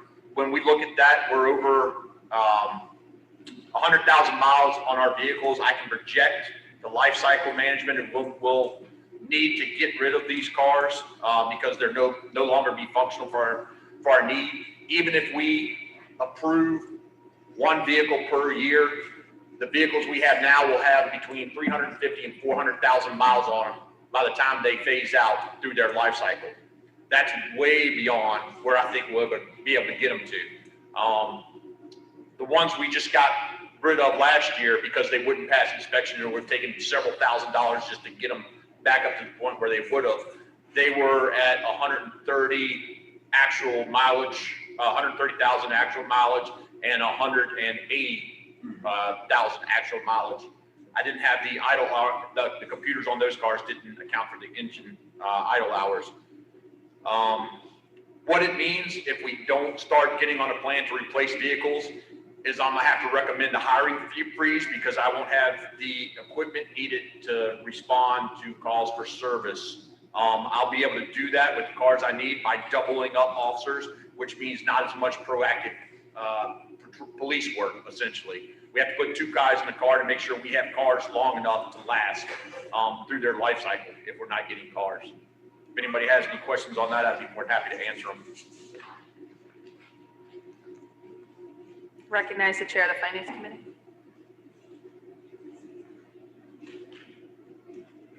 By a vote of 13 for and 0 against, the committee supports this article. There are currently 5 cruisers, 4 of which are Chargers and 1 2013 Explorer. 2 other vehicles were no longer serviceable and were auctioned for scrap last year. Therefore, replacements are needed to support the mission of the department. The replacement cruiser more adequately meets the needs of the department. Thank you. Okay, it's open for discussion.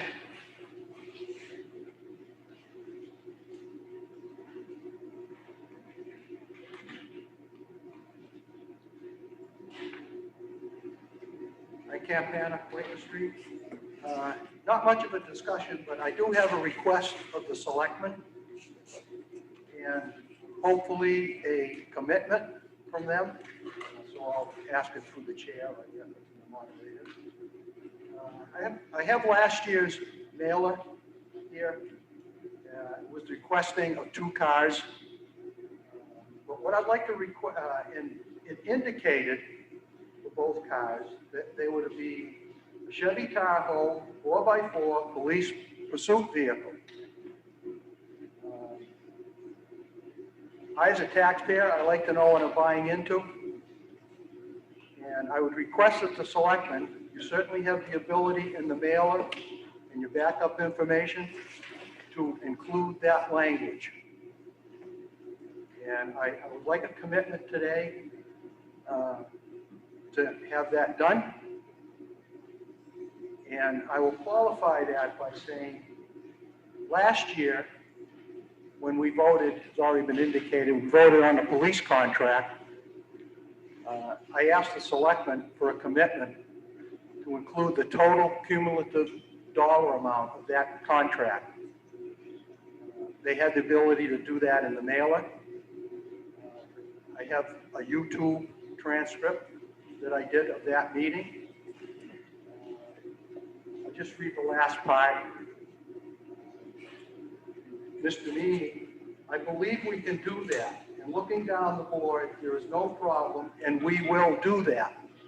Again, referring to the cumulative amount.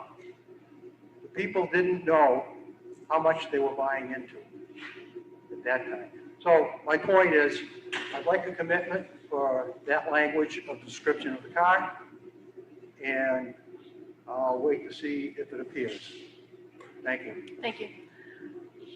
Just procedurally, and I'll defer to the chair of the Board of Selectmen, but procedurally, I would imagine that if they were going to have a discussion about making a decision about the mailer, they'd have to be in a meeting, they'd have to have the discussion transparently, they'd have to notice that meeting so that other members of the town could bear witness to it.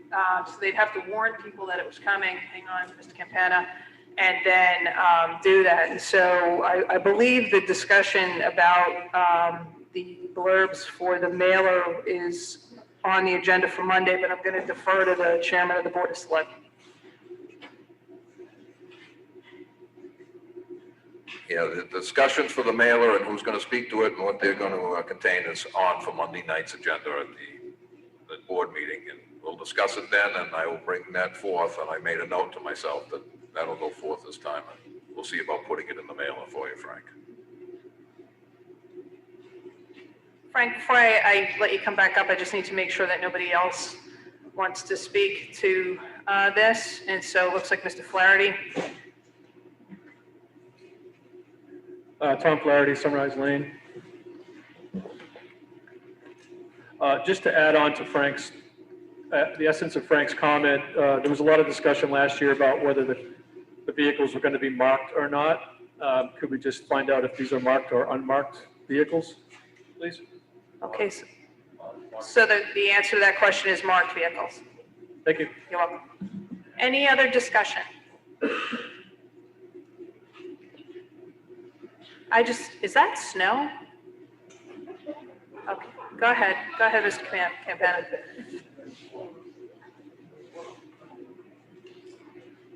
Thank you. Well, your TAC, Ms. Moderator, is quite different than last year. I've learned a lot in a year. Pardon me? I've learned a little bit in a year, yeah. Well, I hope it's not, I hope that learning is not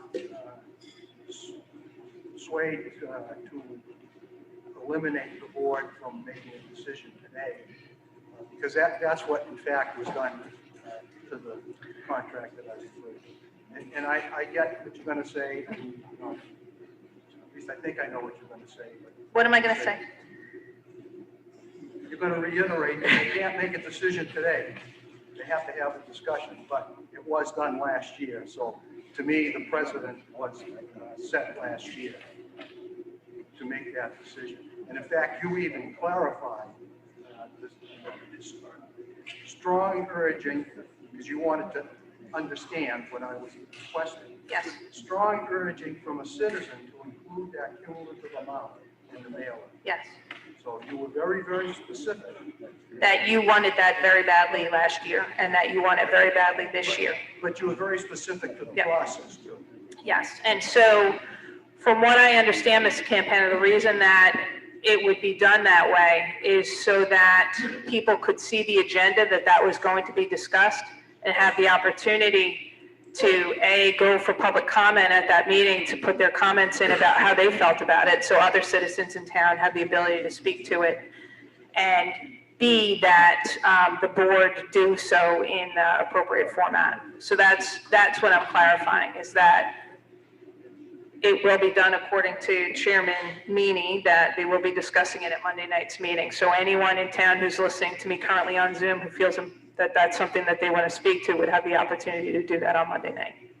So, but for the record, this is something that you want, and that's been stated 3 times. So, any other discussion? Okay, seeing none, we'll move to the ballot as written.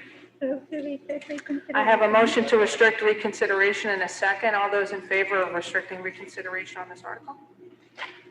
Okay. Article 16. Shall the town raise and appropriate the sum of $230,000 to be added to the previously established highway truck and equipment replacement capital reserve fund for the purpose of purchasing a new fully equipped 10-wheel plow truck for the highway department? The purpose is to replace an existing plow truck. Recommended by the Board of Selectmen, the estimated tax impact is 26 cents. Okay, I have a motion and a second, and I believe Chairman Meany is speaking to this article.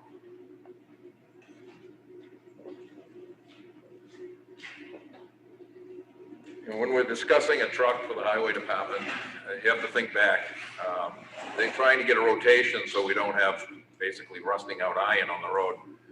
The last time up until the last truck for a while was between 2015 and 2008 that they went like 6 years, 2007 that they didn't have a new vehicle. And now we're playing catch-up ball. The thing that has to be remembered is that the highway department isn't out just cleaning up the side of the road or doing this. They are first responders. They have a certain responsibility just as much as the fire and the police. And when the roads don't get plowed or they don't get repaired, the fire and the police can't get there. It's the highway's responsibility, the highway department's responsibility to maintain and take care of our roads. Our roads in this town, and as any town, is our biggest asset. That's where most of your money is spent, is on these roads. We just spent, or have a $2.4 million road bond that we got to bring our roads up to standard. And if you don't have the equipment to plow them and haul material to maintain them, then it was all spent for naught. The truck that they're trying to replace is a Volvo, and that truck is a 2004. It's got 130,000 miles on it and 11,045 hours at the last check, and that was around the 1st of December. Since then, that truck has got more mileage on it, and that truck is truck 4 is due for rotation, truck 5, and it's right out here parked outside. If you open the door on it, you'll see that the interior is in tough shape. And you're putting a man in that for anywhere, in the summertime, he'll be in there 8, 10, 12 hours. But in the wintertime, you may have him in there for 22, 24, 26, 28 hours out here plowing the roads. Fortunately, they haven't had a bad storm recently, but you never know when the next storm's coming. That vehicle in the past year alone has cost us, in repairs just to that vehicle, has cost us about $6,000. And do we want to keep throwing good money after bad? Eventually that truck is going to go away and we're not going to have it. And we're not going to have another truck to replace it unless we do it now. When you have a road problem, whether it be a flood or a tree down or in the snowstorm, if that truck goes down as a necessary piece of equipment, think of it like a fire truck. If a fire engine's out of service, you're not going to get the amount of equipment there, or you may have to wait longer to get somebody from another area. This truck, if it goes down, you can take 2 people off the road, the driver and the mechanic, if he's out having to plow, and now you've put the citizens in the roads behind. Anywhere average to do one route, if everything's going well, to plow, is about 3 hours, 3.5 hours. If you turn around, take 2 people off, you've just lost 6 hours. Now you got to get somebody else to cover their route and the other route until they get that truck and those people back on the road. So what's the cost to that? I think to keep the rotation going, instead of kicking that can down the road again, we should turn around and let them have the tools that they need. You don't go to work building houses, you don't go to work plumbing, you don't go to work someplace else without the right tools to do the job. And if we don't give them the tools, then the job's not gonna get done, and we're gonna lose the investment of the $2.4 million alone just in our road. Thank you.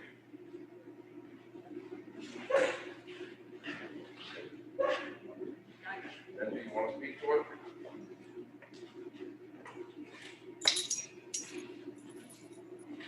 Hello, everyone.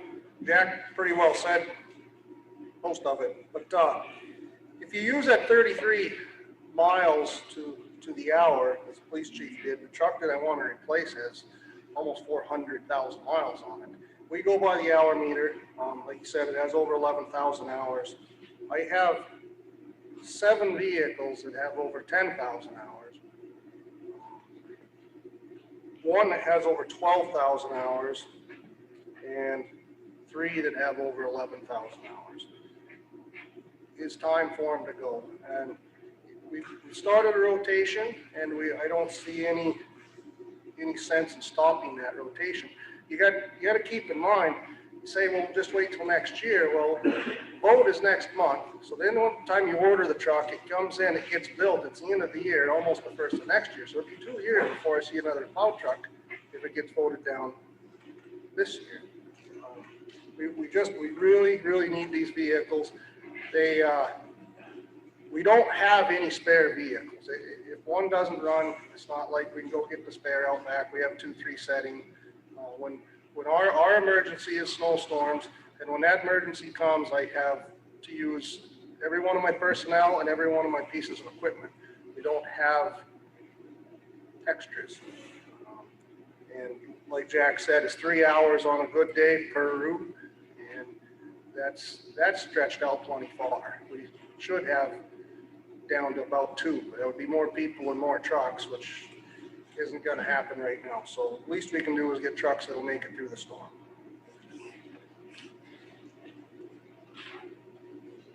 Okay, I want to recognize the chair of the Finance Committee.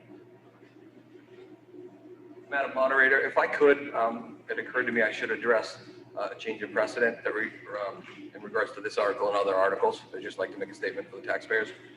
We changed and went against precedent in the way that we started our blurbs this year, where previous years they were not technically correct. So I want to state for the taxpayers that when we say that we're not recommending an article, the first number represents the number of people that are not recommending the article. It will be technically exact on this in all articles that I'll read blurbs on. And so this article, we did not recommend by a vote of 8 to 5. The committee does not support this article. While the committee supports a planned replacement program of 1 plow truck per year, it felt a pause was appropriate this year due to other higher priority needs and the potential for higher taxes impacted by reduced revenue streams.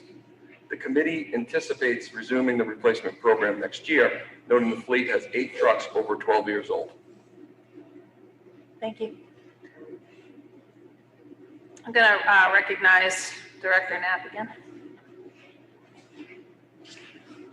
Maybe it's too late, but perhaps I could ask the Finance Committee to maybe put the minority's opinion on this one, being it's a closer margin than non-union raises were.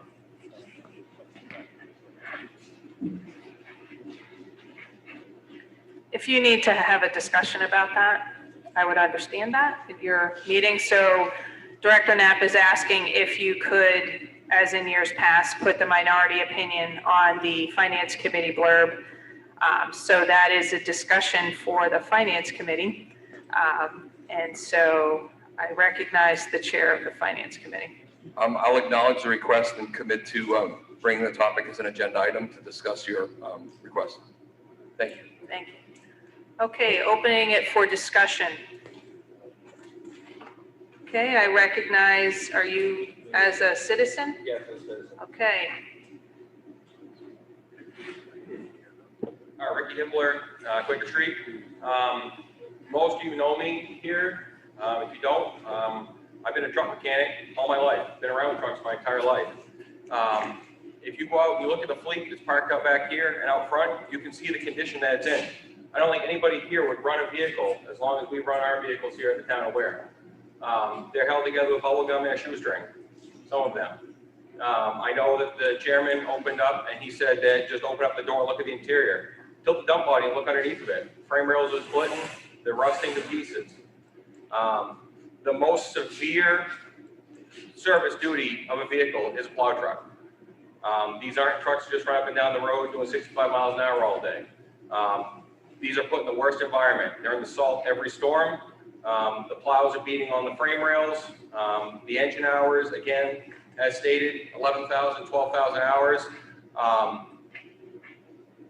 Trucks don't last that long. They're not made to last that long. With emissions and everything like that on now, you can't expect the longevity that we've had in the past. Rebuilding engines, $30,000 to $40,000 now. It's not 500 bucks. I'm fully in support of this article as a taxpayer, and I'm a little disappointed in the Finance Committee for the recommendation not to recommend this. Other discussion? Okay. My name is Joe Sano, Bonnet Hill Road. I am a resident, even though I do work here as a public works assistant. You know, I do want to thank the Finance Committee for doing what they do and donating their time. However, not one person from the Finance Committee knocked on that door to tell me they would like to look at the trucks or make an assessment before they recommended or not recommended anything.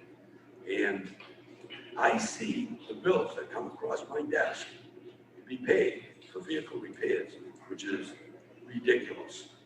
And I'm saying that as a taxpayer because I'm paying for this too. And I strongly recommend keeping the trucks in rotation, just to keep up with what we have. We never have anything extra here. It's only what we need. So thank you. Thank you. Other discussion?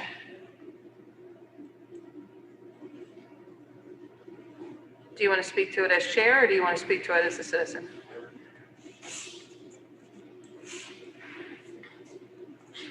One thing about, I meant to bring up in the replacement of that Volvo, and the director of the highway department can add to it. It's a Volvo, and the only place that'll work on them, maybe, and they don't like to, was where it came from, which was McDivitt, the Mac Garage in Manchester. And it's been, we've had a couple of them in the past, and I know from Director Knapp coming in to the Board of Selectmen, discussing it, that they can't even get them repaired. They have to go to private vendors, and that costs more money. And if something major goes on that, that truck's gone. That's the end of it. They can't get the parts or the pieces to fix that Volvo engine. So I just wanted to add that part. Thank you.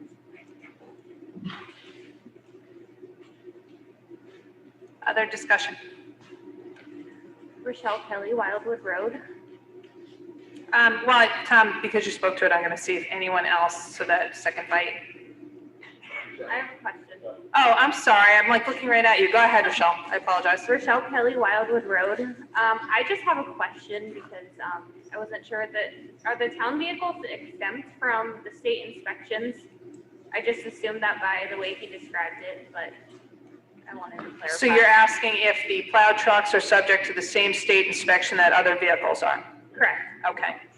The answer is yes. They are exempt? No, they are eligible and held to the same standard as other vehicles. Okay, so how have we had that on the road? I'm sorry, I couldn't hear the question. Did you ask me how long we've had it on the road? I'm just wondering how we've had that vehicle on the road, because he said it was, the frame was rotting and stuff like that. Ben, do you want to speak to it?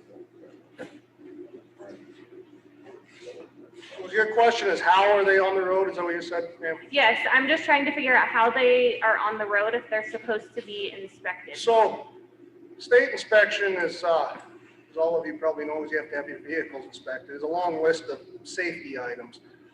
The trucks are, big trucks are exempt from much of the emission stuff that your car has to pass, such as the check engine light or whatnot.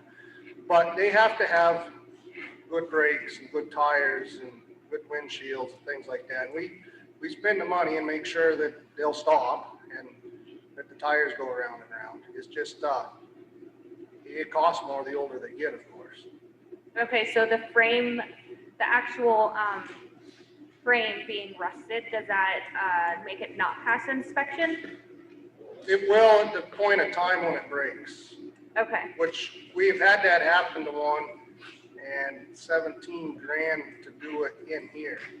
It's 40 if you send it out. It's a month-long process, ties my 2 mechanics up where they can't work on anything else. So it kind of stinks to let them get that far, you know? I mean, they go somewhere else, haul dirt for someone else. We shouldn't spend 20 grand to get a blue sticker on the window, you know? Yeah, that's all I was wondering, because it sounded like it probably couldn't pass inspection. So Thank you. If you notice out there, some of the ones that have stainless steel bodies, and if you look at the older ones, the new ones all have shiny black ones because they're newer, but we do make an attempt to keep them up. We don't just let them go. The 6-wheeler bodies out there, they're painted now. All but one have been sandblasted and painted in-house here, and rust holes have been patched. They had holes in them. We took steel and repaired them. So it's not that we don't make an attempt. It's just after a while, there's nothing left to weld to. You got to buy new stuff. Right. Thank you. The other thing. Well, the other thing, besides the truck, is the plow equipment that goes on the truck. And the biggest thing, and it's in the forefront of my mind right now because we've been fighting it this year, are the snow plows. Boy, after 8 or 10 years, they've had it. And we have rebuilt some of these plows on T5. As a matter of fact, rebuilt that one twice. They're not meant to be rebuilt. You just go get steel and do your best to rebuild them. And they're $10,000, $12,000 for a new plow. So I'm trying to get on a rotation, keep the truck for, now we have 11 big ones, keep it for 11 years and send it down the road. And by then the snow plow, the wing and everything else that's wore out that we have to patch, we'll go with the truck and we'll get a new truck with new plows and kind of do away with that. I'm going to have to buy a couple new plows, I'm afraid, because they're not meant to be rebuilt. So, okay, I'll send that one. Other discussion? In the back? Hey, Benji, one clarification. Is there a industry standard of how many hours these vehicles should be able to run? You remember something 14,000, 10,000 hours? And then second point is, have we ever given any consideration to purchasing used trucks, or are we just opening up a can of worms with that? So the industry standard, I don't know if there is one. Ricky might have an idea. I don't think so on a plow truck. The used truck, I don't consider it because you're already buying someone else's problem, and it's very hard to come and convince taxpayers to buy a truck every 11 years. So if I buy a truck halfway through its life, and then I got to come back and ask in 6 years. I know a town not too far from us that did some of that, and they're playing that battle. And a plow truck is specially ordered anyhow, so you have to order it with longer frame rails out ahead of the hood and stuff, because that's where your plow apparatus gets built onto. So you don't just go to a dealership and buy a truck because they don't have frame extensions. You got to have your motor. You got to have a piece on the motor that your drive shaft bolts to, so that turns your hydraulic pump. Things like that that are only on plow trucks. So to get a used truck, you'd be getting it from another municipality that got rid of it because it was wore out. And if you could just state your name and where you... It's Paul Gann, Landon Memorial. Okay, thank you. Just for minutes. Do you want to speak as vice chair or you want to speak as a citizen? Okay. So to piggyback on what the DPW director said is if you buy a used truck, he has a spec that he puts down. What size tires are on it, the brake spec, the manufacturer of the brake, et cetera, and right down the line.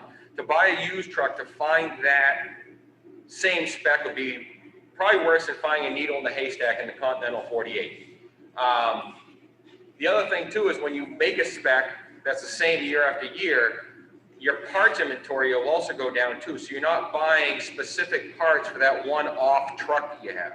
So in that aspect, you can buy 10, 20 filters that all fit your entire fleet. So you're reducing your parts costs as well in that aspect. And I'm not speaking out of turn saying that.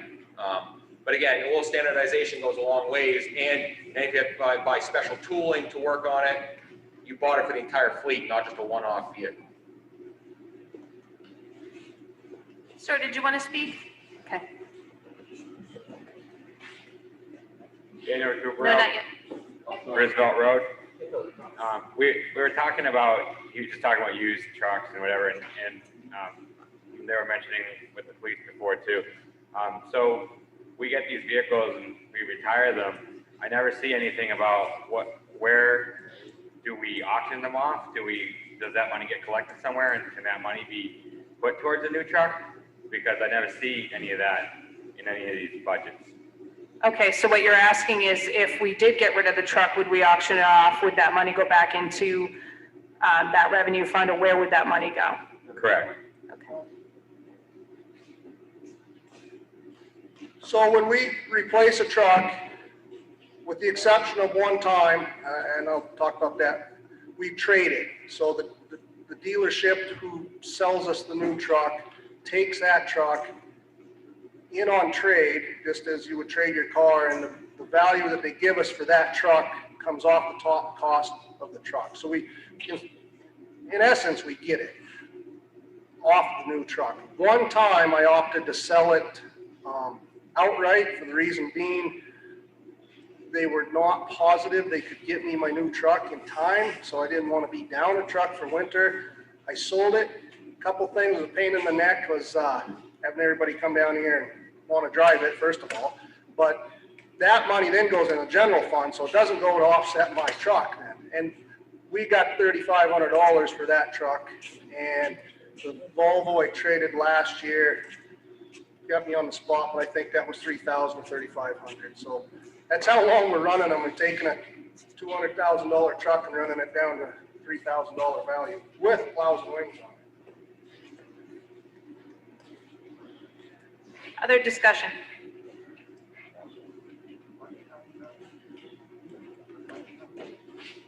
I'm recognizing the chair. So I wouldn't normally speak to all of these blurbs. However, this was, if I recall correctly, a challenging vote where the folks that did not vote for it really had a hard time with it. And I just wanted to state for the taxpayers that didn't get to see the rebroadcast is that we were not saying that we don't need the truck. We actually fully believe that we do in terms of the reasons for buying. I don't think anybody was arguing that. In fact, most of them vocalized it. In this instance, it was a matter of, if I recall correctly, what we believe the appetite for the taxpayer was and the tax impact. And so the recommendation for us was more about doing it a little bit later. And we recognize that it is kicking the can down the road, and that's how we made our decision. And I thought you all deserved an explanation for that. Thank you. Okay, other discussion? Okay, seeing none, we'll move it as read. Move to refer. I have a motion and a second to reconsideration. All those in favor of restricting reconsideration? Okay, thank you. Article 17, shall the town raise and appropriate the sum of $115,000 to be added to the previously established transfer station equipment capital reserve fund for the purpose of purchasing a new trash trailer for the transfer station.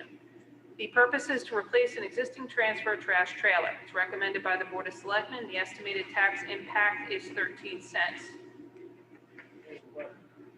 Okay, I have a motion and a second, and Selectman Osborne will be speaking to this article.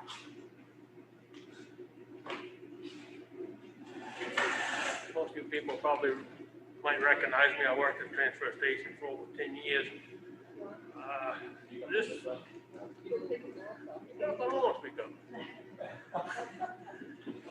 The trash trailer this is replacing is 14 years old. If you've gone up there and looked at it at all, I mean, there's holes right up through the side of it. There's several spots on the bottom of the floor. that are very weak and whatnot. I mean, it's just a catastrophe waiting to happen. And some people don't realize this, but the vendor that we contract to haul these trailers, he can come in here at any time and say, I'm not gonna haul them. And that would put this town in a real bind. Both of those trash trailers up there are used every single day. So it's just something we really need to do.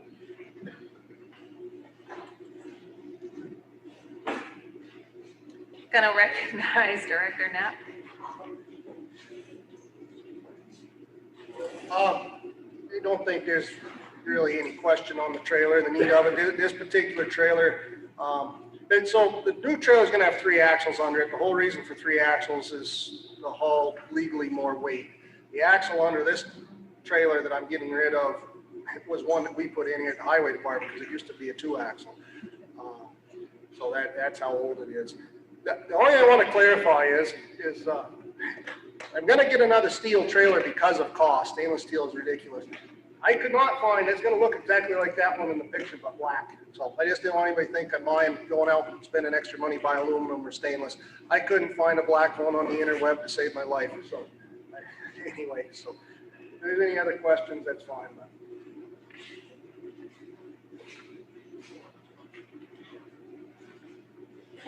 Want to recognize the Chair of the Finance Committee. Before I read this, I just want to acknowledge that there is a typo at the end, so I'm going to say it the way it should be, and we will fix this.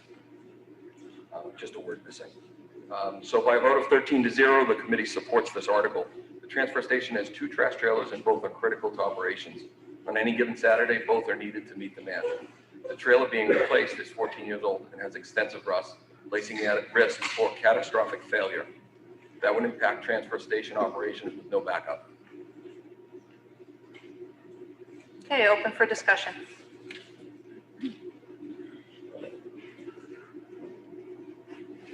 Okay, seeing none, it will be on the ballot as written. Move to restrict. Have a motion to restrict and a second. All those in favor of restricting reconsideration on Article 17? Okay. Article 18.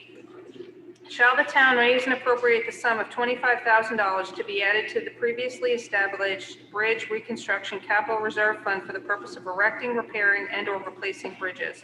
It's recommended by the Board of Selectmen. The estimated tax impact is 3 cents.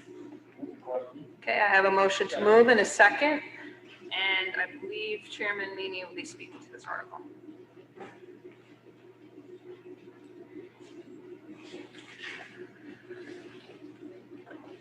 Bridges in our town are an important part of our infrastructure on our roads. And like I said earlier, our roads are our biggest asset financially in this town.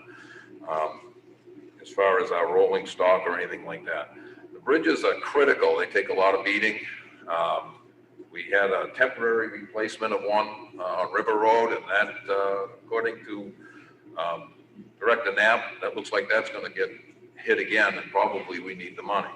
I know that we have at the present time in that account for the Capital Reserve Fund, we have $422,078.94. He's asking for more money to put into that, the $25,000, due to the cost. We have a agreement with the state of New Hampshire that they help us with our bridge project. So we have an 80-20 split with them. We're on a list, and they pick up 80% of the cost. That includes the engineering, and when it comes time to rebuild the bridge, and we come up with the $20,000.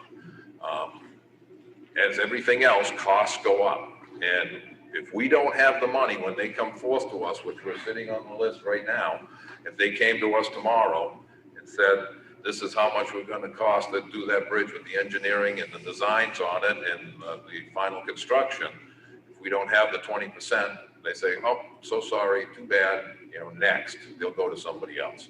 So it's very critical if we need to get our bridges fixed. If not, for instance, the bridge I was talking about is River Road, and that carries a lot of truck traffic. If that doesn't get repaired, then you're going to have businesses impacted and other taxpayers, and then we're going to be behind the 8 ball. And I'm sure that a lot of the residents aren't going to like the fact that they're going to be going south on River Road instead of coming north and getting off on the Route 77. So I think that this is not an unreasonable request to turn around and keep our infrastructure going and to keep our bridges safe. Nobody else, I don't think, would like to be in a vehicle and go over a bridge, whether it be a car or a truck, and have it fail while you're on it. So I urge that the voters go for this question. And I'll turn it over to Director now.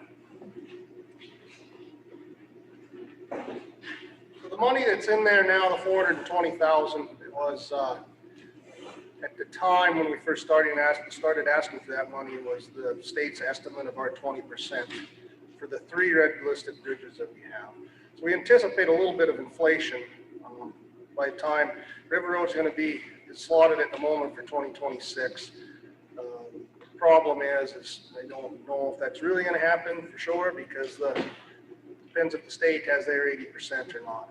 A few years back, DES changed their rules on stream crossings, so any stream that is 10 feet or wider from bank to bank requires a bridge now. You can't put culverts in. That's hundreds and hundreds of now new bridges in this state for towns. So the funding's way short. In addition, this 25,000, like Jack said, be to repair we have other bridges aren't red listed. We still need to repair them. We still need to fix guardrails on them and do things like that. We do have one bridge that has a hole in the deck. I'm going to have to fix that this summer. So this was just so I didn't have to steal from the 20% that we have already appropriated. I think raising that 20%, those 3 red listed bridges, may be the only proactive thing we've done. So in this town, we always wait till the last minute. So I don't want to take that money and be short when the state comes. I would like to, I won't ask to add to it every year forever and ever, but we need to get something in there so we can do upkeep on them. Thank you.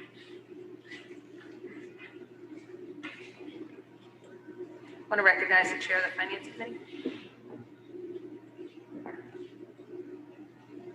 We're not recommending this article by a vote of 11 to 2. The committee does not support this article. Over the past 4 years, the taxpayers have adopted warrant articles establishing an account of over $420,000 to address 3 red listed bridges in town. Towns must have 20% matching funds available to supplement 80% funding when projects are scheduled by the state. The first major project, River Road Bridge, for funding is projected for 2026. We'll fix that typo. Even if the date is moved up, there should be sufficient matching funds to give it a green light. Existing funding can also be used for temporary repairs as needed until major project is scheduled. As a firm date gets closer, there will be additional opportunities to supplement this fund as needed. Thank you. Other discussion? Okay, Vice Chair or?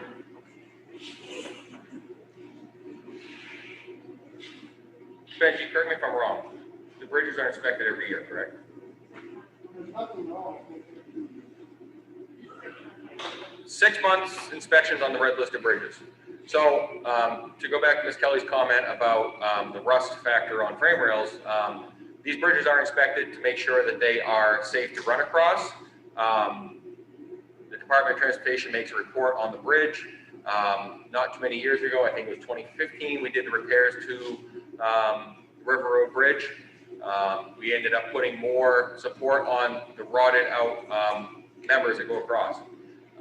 And by the sounds of it, we're gonna have to do that again. And that was a temporary fix then, it got us by, and that's when we started making this fund for the bridge replacement, because we knew it was coming sooner than later.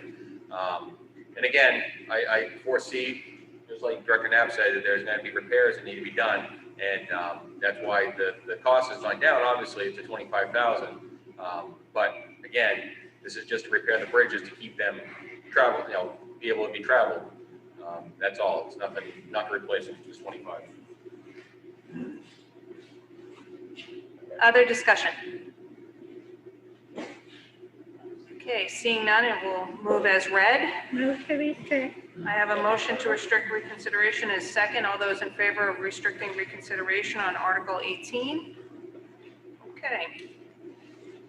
Article 19, shall the town raise and appropriate the sum of $525,000 to be added to the previously established road reconstruction capital reserve fund for the road reconstruction and resurfacing of roads with up to $276,150 anticipated to be received from the state of New Hampshire Highway Block Grant pursuant to RSA 235, and the estimated remaining balance of $248,850 to be raised by taxation. This is recommended by the Board of Selectmen and has an estimated tax impact of 28 cents.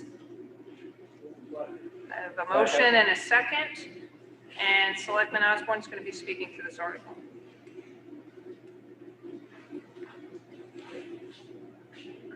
This every year occurs. We all know this. We just passed that $2.5 million bond 2 or 3 years ago, which extremely helped the world's out. This is just to keep the road reconstruction infrastructure up to standard, so hopefully we don't have to come back for another one of those nice big bonds.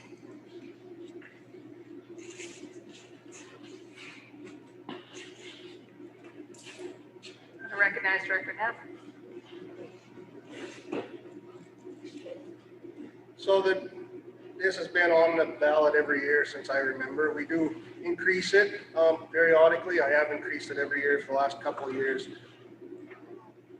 More than half of it comes from the state, so the actual tax burden from the town side will only be, I don't remember from you, a little over 200,000 will be the full amount. The road bond was huge. We did lots of resurfacing. This we do total reconstruction with mainly. However, so many other things come out of road reconstruction. It's kind of the slush fund for any type of road work. All your culverts, all your gravel crushing at the moment comes out of there. Any calcium chloride I buy, I'm trying to get that in the budget because it's a maintenance item, same as coal patch. But everything comes out of road reconstruction almost. It doesn't have to do with snow plowing. So my hope is to increase this every year a little bit until we get to the point where we can do our total road reconstruction a couple miles a year as we do, and also do a substantial amount of road preservation so we don't ever have to come back for a bond. I want to keep the good roads good. It's very important. I've said that ever since I've worked here. It's hard when you got a road that's junk to go back and resurface one that isn't. I understand, but it's just like painting your house. You scrape the paint off, repaint it, you don't let the house fall in, build a new house. So that's my intent, is to increase this a little bit every year until we get up to enough we can do road reconstruction and resurface. Recognize the Chair of the Finance Committee.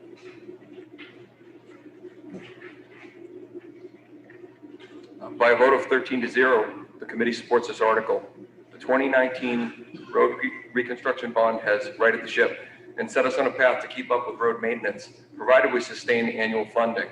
Failure to approve this article will start us on the road to playing catch-up in the future. Approval will keep us on track. If this article fails, the town would still receive state funding up to the anticipated level cited in the article. Thank you. Other discussion? Okay, seeing none, we'll move it as read. I have a motion to restrict reconsideration in a second. All those in favor of moving to restrict reconsideration?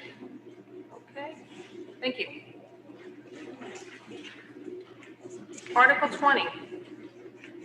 Shall the town raise and appropriate the sum of $20,000 to be added to the previously established Government Building and Maintenance Capital Reserve Fund for the purpose of funding unanticipated failures to aging infrastructure? It's recommended by the Board of Selectmen. The estimated tax impact is 2 cents. Okay, I have a motion and a second, and I believe Selectman Burdick is going to be speaking to this article.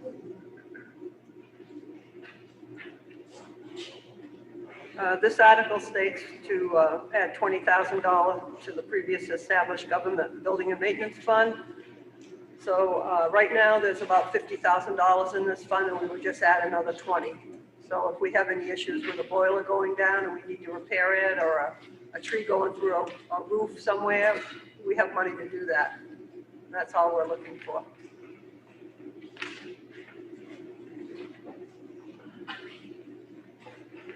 I recognize the Chair of the Finance Committee. By a vote of 10-3, the committee supports this article. While the committee would prefer the article identify specific funding targets, it recognizes the age and the condition of many of our town buildings. The fund is approximately $49,000 on hand now. This small supplement will increase the funds available for unanticipated repairs. Okay, thank you. Other discussion? Okay. Tom Flaherty, Sunrise Lane. Just a question, is that fund only to be used for unanticipated spending, or can it be used in a plan for a maintenance, maintenance and repair plan? Do we know? Who would like to answer that?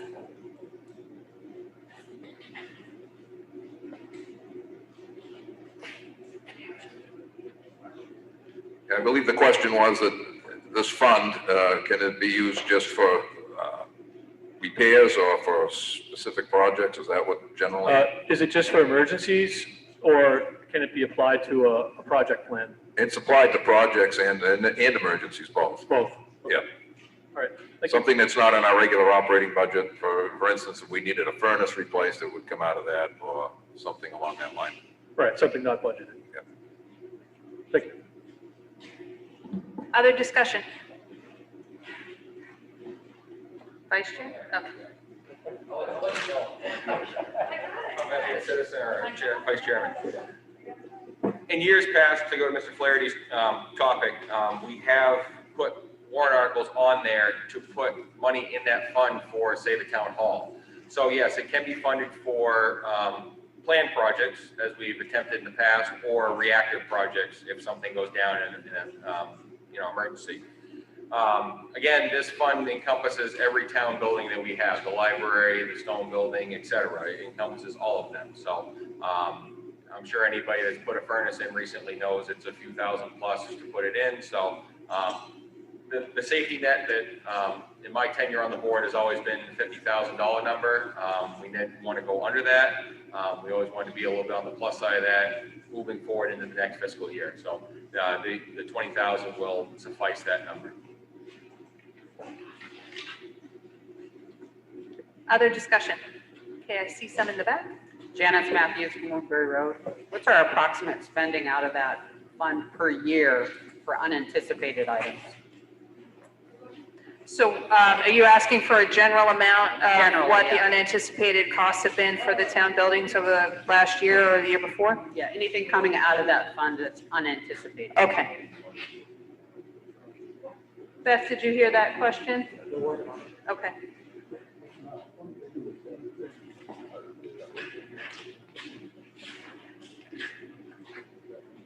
This year was about 1,800. It was a good year. The year before that, we put a furnace in the South Weare Fire Station. And this past year, not so much this year, but the past year, we had a lot of issues with the town office's septic drain system. And that consumed quite a bit of money last year. So I think that was to the tune of, and correct me if I'm wrong, 5,000 to 7,000 roughly, with drainage issues because of the aged condition of those pipes. So like I said, it varies year to year. This was a good year. Thank you. Other discussion? Okay, seeing none, we'll move it as read. So to restrict reconsideration. I have a motion and a second to restrict reconsideration. All those in favor of restricting reconsideration on this article? Okay, I got a nod.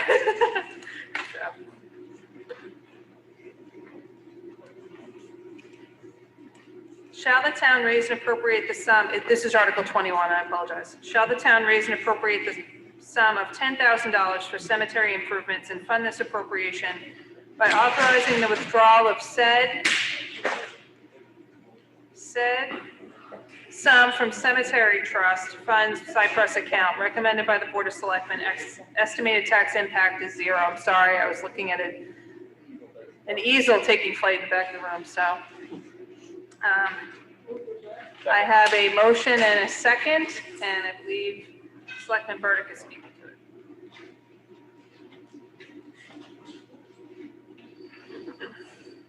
This is something we do every year. This comes out of Cypre money, and last year we spent $7,434. So we try to keep it within the $10,000 frame. So we're asking for $10,000 again this year. Recognize the Finance Committee Chair. By a vote of 13-0, the committee supports having the professional services of a licensed forester to ensure what? Oh, 21. boy, I even had it marked too. Oh, my God. By a vote of 13-0, it's the same vote. Committee supports use of these funds to maintain the interior portion of town cemeteries. This is funded by a withdrawal from the Cemetery Trust Fund and has no tax impact. Thank you. Any discussion on this article? Okay, I'm recognizing Mr. Flaherty. Yes, Tom Flaherty, Sunrise Lane, thank you. Last year, we voted to raise $10,000, and according to what Sherry just said, we spent $7,400 and change. Could I just get the fund balance of that, please?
Can I make a comment while we're waiting?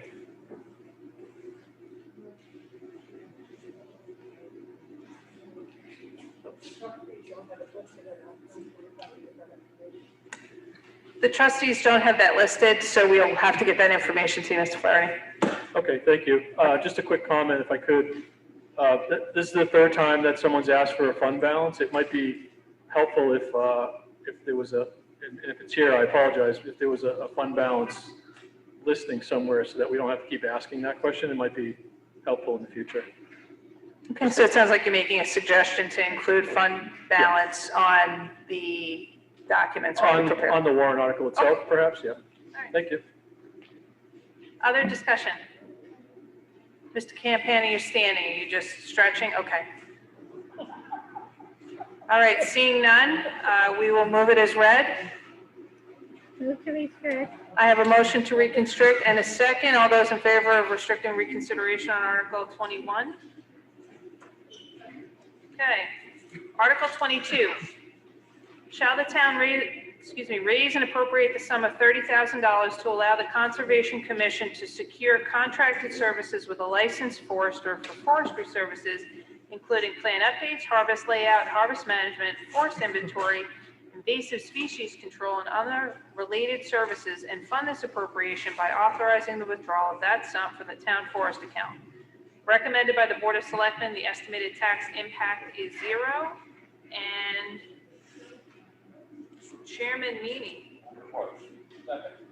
Okay, we have a motion and a second, and Chairman Meany will be speaking to the article.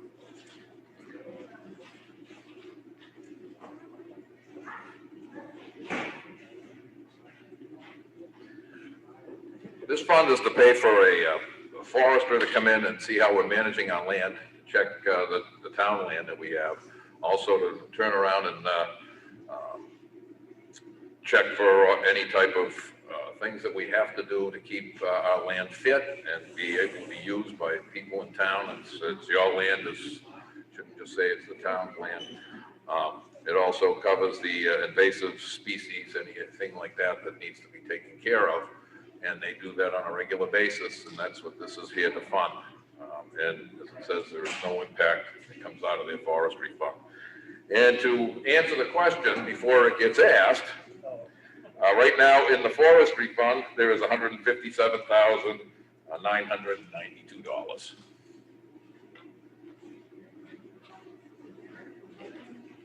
Going to recognize the chair of the finance committee. By a vote of 13-0, the committee supports having the professional services of a licensed forester to ensure wise use of resources to the benefit of the town. This is funded out of the town forest account and has no tax impact. Other discussion? Okay, seeing,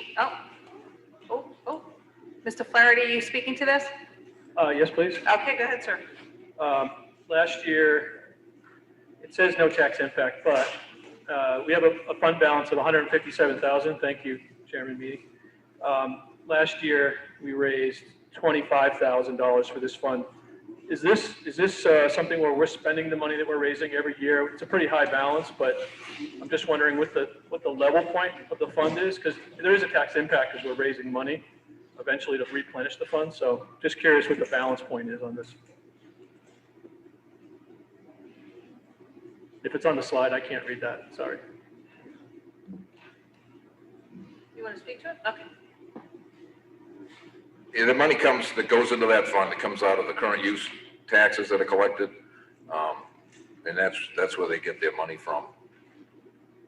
So it's not raised by taxation then? I'm standing corrected on part of that. I'm actually going to recognize the town administrator to speak to that question.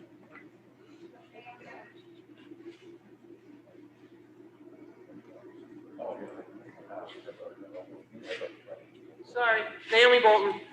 Just so the forest fund that we're asking to spend from is money gets put in there when the Conservation Commission has the harvests. Conservation fund is different.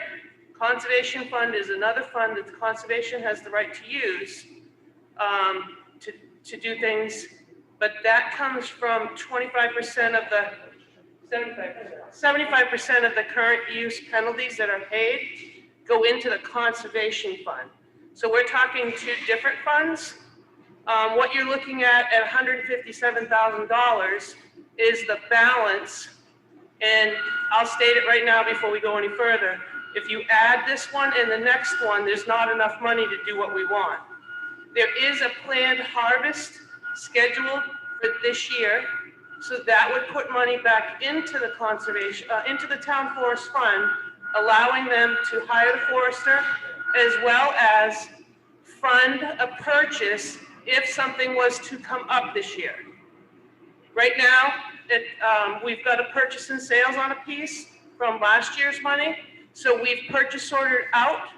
There was more money in there. This is the balance for going forward. If that makes any sense. Right, so it sounds like the fund is filled up with penalties, not taxes, and we're just authorizing. When you say penalties, what do you mean by penalties? You mentioned current use penalties. The current use penalties go into a separate fund called the conservation fund, not what we're spending out of here. This comes from the forest money that's done from a harvest that your licensed forester oversees, and it goes into the town forest fund to be able to fund this article and the next article. And so it's self-funding then, is what you're saying? Yes, sorry. Oh, okay, all right, thank you.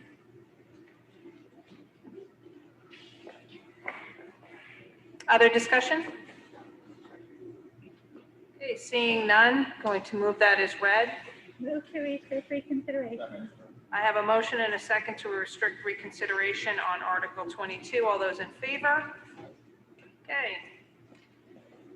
Article 23. Shall the town raise and appropriate the sum of $140,000 for the Conservation Commission expenditure toward the purchase of new town forest land, and fund this appropriation by authorizing the withdrawal of that sum from the town forest account? This is recommended by the Board of Selectmen. It has an estimated tax impact of 0.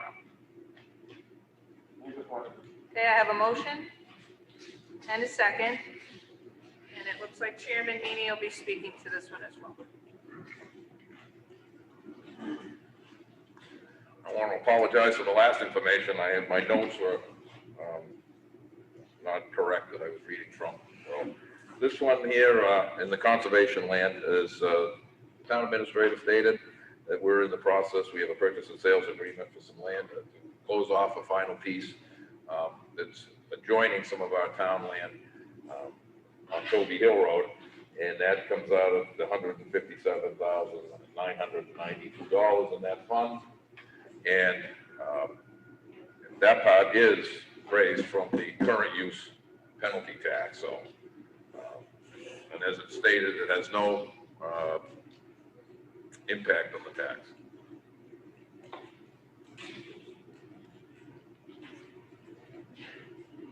I want to recognize the chair of the finance committee. It's the last one, so I can't mess this up. By a vote of 13 to 0, the committee supports having funds available to purchase land to add to the town forest. This is consistent with maintaining the rural character of our community. This article has no tax impact. Okay, discussion?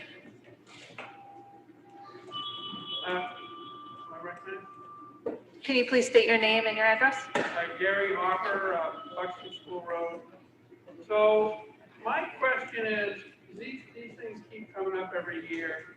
What percentage of the land mass of Weare, New Hampshire does the town already own? So your question, Mr. Hopper, is what percentage of land mass in the town of Weare does the town of Weare own? Oh, yeah. Okay. Already, yeah. All right, let me get you an answer to that question. So we have a question, what percentage of land mass in Weare does the town of Weare own?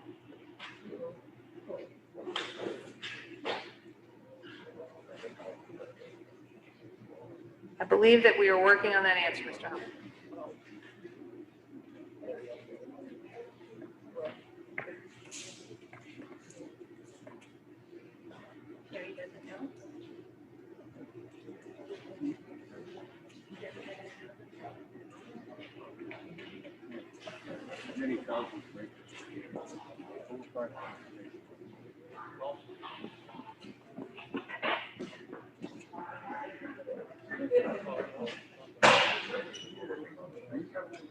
Unfortunately, we don't have the figure at this particular moment. They're working on it, but if the key, do you anticipate us answering it during the meeting?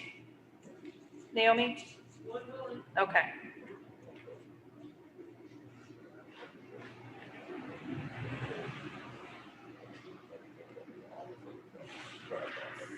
I just, if you bear with me for a second, because I just bear with me. We've excused Vice Chair Hippler. He just responded to an emergency call so I'll put that on the record that Vice Chair Hippler has been excused. And Mr. Hopper, procedurally, I have to let anyone else in the room who wants to speak to this article to be able to speak to this article before I let you have a second bite at the apple. So I'm, again, open for discussion on this article. Anyone? Okay, Mr. Hopper, I'm recognizing you. Thank you. Gary Hopper, Buxton School Road. Basically a follow-up. I know that back in 2000, I think it was 3 or 4, I was on the way to the legislature, and we were voting on buying a huge parcel of land from the state up north. And on the way, I found out that the state and federal government already own 25% of the land mass in New Hampshire, or at least that's what I heard on the radio. And so it reaches a point where this actually has a tax value in that there's less and less land value available, so taxes and property values go up. So I'm just trying to find out, I mean, when do we stop buying land as a town? It's kind of the point of my question. Thank you. Thank you. Any other discussion? Okay, I'm going to recognize Mr. Clow.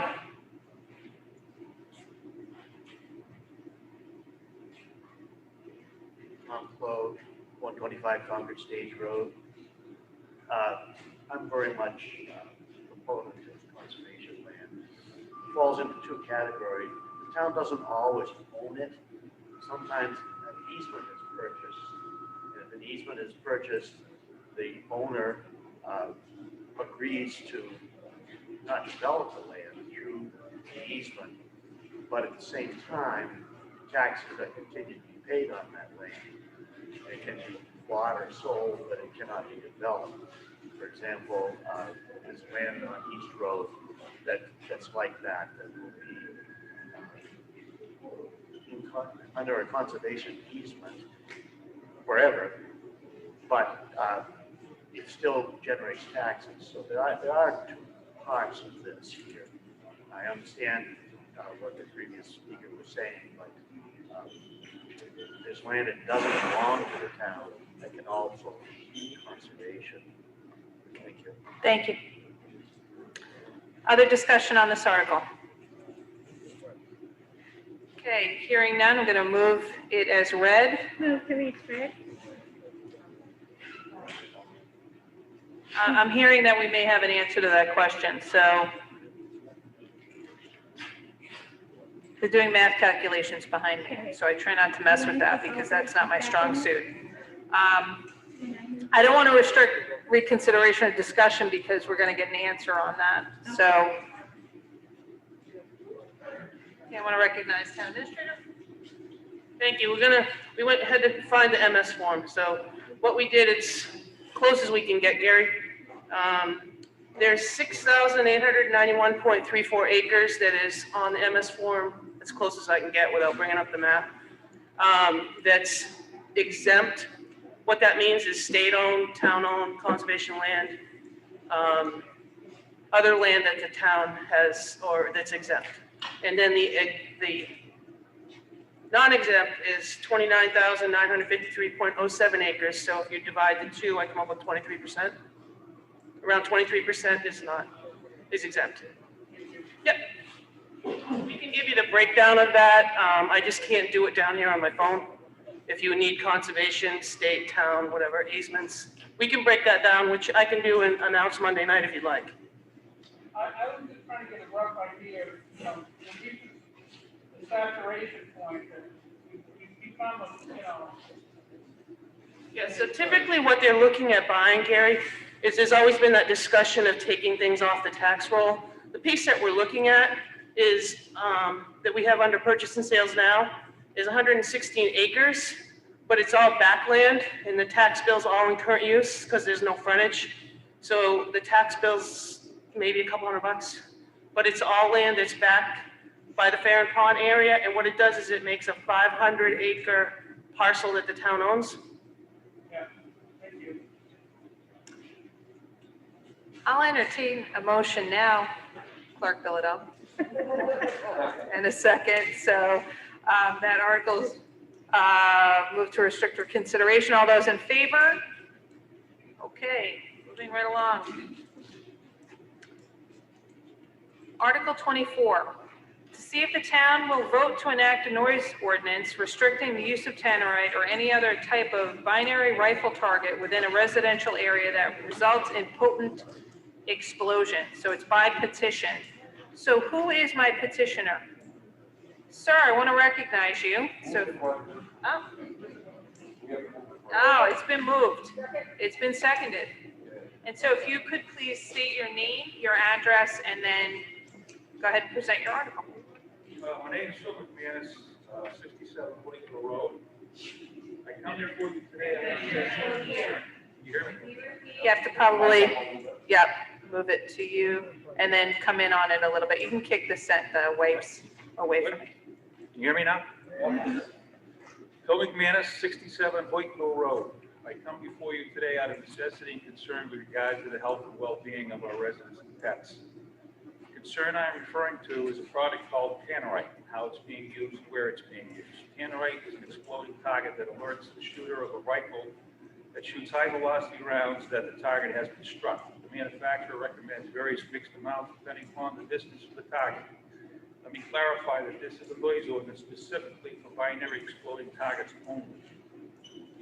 The article's purpose is to give the police the legal authority to enforce against those individuals who misuse tannerite or similar binary targets. At present, there are no noise ordinances in place. Trademark named Tannerite is not regulated at the federal or state level. It becomes problematic when the user mixes it in excessive amounts. On November 3rd, 2020, at approximately 7:15 p.m., Whiteville Road and the surrounding area experienced an explosion with such a force that it rocked our homes, no exaggeration. On November 11th, 2020, at approximately 7 p.m., the Weare police were dispatched to the residence of the individual shooting the Tannerite on Stock Highway and at my home on Whiteville Road. Because of numerous call complaints over the past 2 years, police wanted to witness the individual mixing and then shooting the target to determine what is reasonable and what amount being used would be considered disorderly conduct under RSA 644-2. The amount of the Tannerite mixed and used in the police observed demonstration was 1.5 pounds according to the police. This proved to be a potent blast, but paled in comparison with previous explosions. Even though the explosions are random, the town noise ordinance is needed to give the police legal authority to enforce against this type of extreme behavior. The Tannerite is used to create large explosions rather than its intended use as a shock indicator. Most importantly, within close proximity to other homes, it becomes more than just a noise annoyance. It has the potential to become lethal if used improperly. According to the Chief Moore, the Tannerite targets are approximately 1,500 feet from my home and within 400 feet to other homes. I spoke to the owner of Autumn Hills Campground recently. He stated that he has seasonal campers who have PTSD. Some have been traumatized by the explosions, and others have threatened not to return to this campground, resulting in the loss of business. Most importantly, people and pets with underlying health conditions may be at risk. I happen to have a Chihuahua with a serious heart condition. This should be taken very seriously and acted upon before irreversible harm comes to pets or people and their pets. This has been our reality for the past 2 years. Explosions occur, the police are called, they speak to the individual, he says he will tone it down, and within a week he is at it again. Exploding targets should only be used in a remote area where families and homes are not impacted. The target shooter has stated to the police that he celebrates the Marine Corps birthday, Veterans Day, and other important days. Most residents would agree that celebrating and honoring our vets is very important, but shooting Tannerite in such large volumes and at such close distance to other homes is excessive, to say the least. We are not talking about occasionally shooting off fireworks or simply firing a rifle in a backyard shooting range. If that were the case, I would not be standing here today.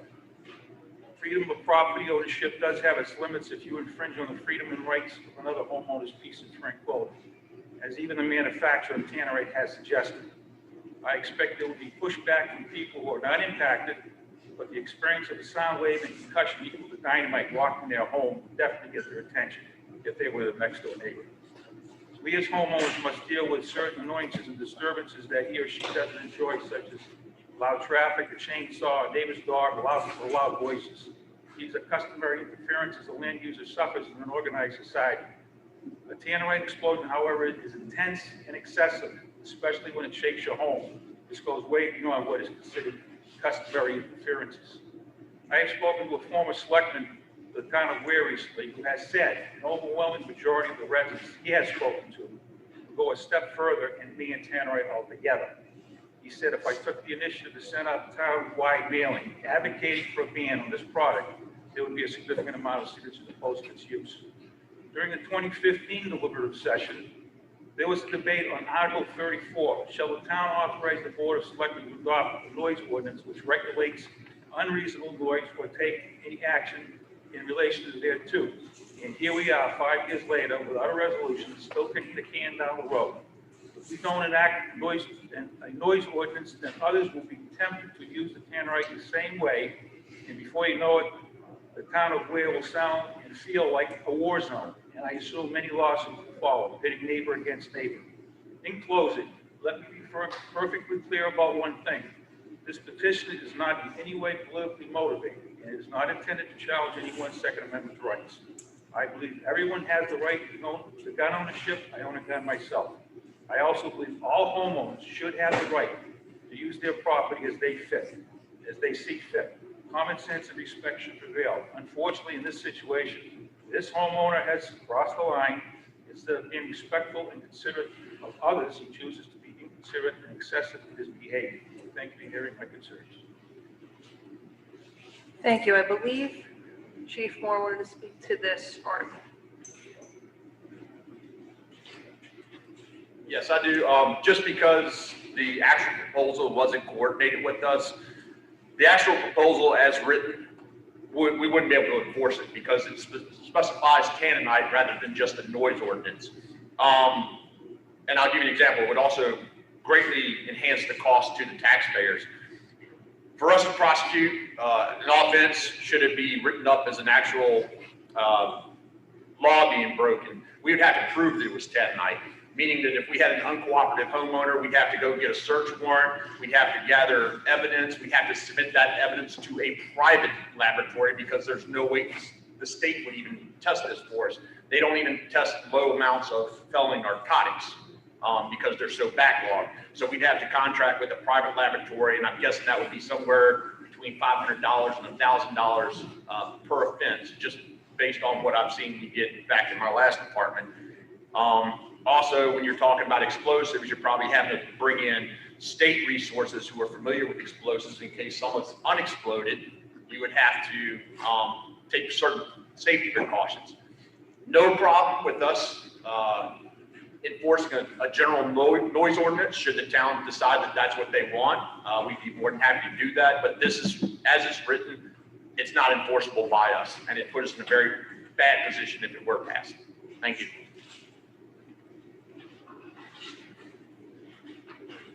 Other discussion?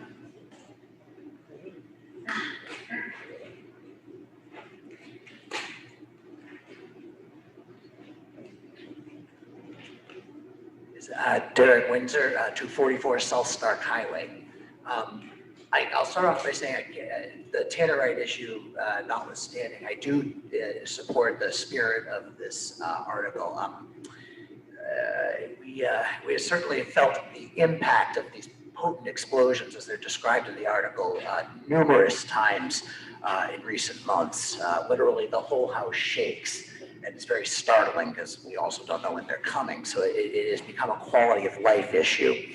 I do know that, or I believe at a November selectmen's meeting, there was some discussion on this issue, generally speaking, and I share the concerns that were expressed in that meeting. I think some had to do with, for example, the potential damage to underground systems like wells or septic systems, the effect it has on pets and things like that, and just a general quality of life. To that, I would add, in our particular case, my wife and I are the parents of a child with autism, and one of the characteristics or hallmarks of autism is an excessive sensitivity to loud noises. And so every time this happens, and again, it has happened multiple times recently, and the house shakes and he becomes very disturbed, and we have to then engage in the exercise of calming him and bringing him back down off of it. So it has become a recurring and a real issue that has had an impact on our lives. So I just wanted to hope that people would take this in mind when they consider this article. Thank you. Thank you.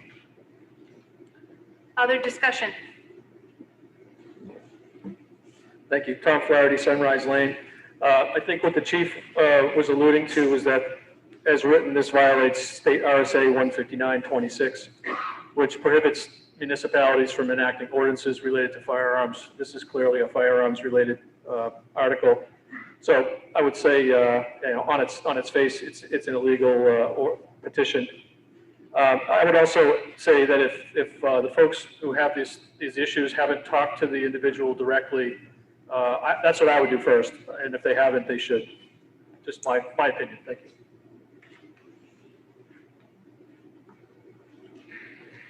I'm gonna go to Ms. Cushman, and then anyone who's spoken to an article already, I'll get you at the end. So go ahead, Ms. Cushman. Thank you. Lee Cushman, North Huntington Hill Road. I just want to echo what Tom said, that I believe that this, you can't make a noise ordinance, and I know that this is just advisory anyway, so it doesn't really have any impact but to kind of pressure the selectmen to pass a noise ordinance, but they can't because it has to do with limiting the use of firearms. And under that RSA, it's illegal. And as far as, there was some argument that in a society you have a certain expectation of, noise level, and you expect chainsaws and, vehicles and other things, and that's normal. But I would argue that the sound of gunfire and explosions is a very much a normal part of Weare society, and that's something to be kept in mind. Thank you. Other discussion? You brought the article, sir, correct? So I'm going to ask you to hold off to the end. So I'm going to recognize you, sir. Can you please state your name and your address? Again, Flanders Memorial Road, again, this is a statement with regard to trying to influence passage of the noise ordinance. Really, this is what this gets down to. I currently have a small part-time gunsmith business, and I regularly discharge firearms on my property as a means of testing the functionality after they've been repaired. And I would argue, someone tell me the difference between a tannerite explosion or the blast of a 79 caliber French musket from 1850 when it goes off. People won't know the difference. This passes, I am getting harassed by the police. That will be a problem. In regard to children with autism, my oldest son is autistic, and he has learned to deal with noises, and he can function perfectly fine when he's in the house and I'm outside testing firearms. Okay, thank you, sir. I had two people who had spoken already who wanted to speak again to the article. I just want to make sure that there's no other discussion before I move to revisit those two individuals. Okay, seeing none, Mr. Windsor, I'm going to go to you first. Oh, I'm sorry, Rochelle, I didn't see you. So please go ahead. Rochelle Kelly, Wildwood Road. So I was reading through the selectmen meeting minutes about this and all the other ones this past week. And as I was reading through it, I noticed that the argument for it damaging wells and basements was unfounded because the selectman, I forget which one, had mentioned that that only happens if it's an underground explosion, like when they're trying to detonate, for basements or whatever else they use. I have no idea what exactly they have said, but it's basically in-ground explosions is what causes the damage for wells and basements, and that above-ground explosions can't really rock the ground the same and cause that damage. So I just wanted to clarify that because that's what was said during that meeting. Thank you. I have someone else back there. Go ahead. Yeah. Can you please state your name and your address? Lily Tom Williams on Pine Hill. We are kind of new here. This is our first time to be at this session. Just want to make a quick comment. As somebody who actually grew up in communist China, this kind of a firearm shooting noise in Weare make me very happy to hear that, and make me feel safe. And so I think if we pass an ordinance like this, I'm just afraid it might go down the wrong slope and to be abused. I'm not bothered by it, so I hope that the Weare, citizens will realize, just take a responsibility when they do shoot. But to me, it sounds like music. Thank you. Thank you. Okay, any other discussion? I apologize about that. That was my fault. Oh, no problem at all. Again, Derek Windsor, 244 South Stark. Yeah, just a couple of quick follow-ups here. I do agree in an ideal world, you would want to follow up with the person who's causing the noise, but I'm not sure who's causing the noise. So there is that to consider. And in terms of the gentleman who spoke about having a son with autism, I would just respectfully submit that autism is by definition a spectrum disorder. Not only are people different, but people with autism are different, and they fall in different, they fall in different places along the spectrum. So, each person reacts differently. So that's all I had to say. Thank you.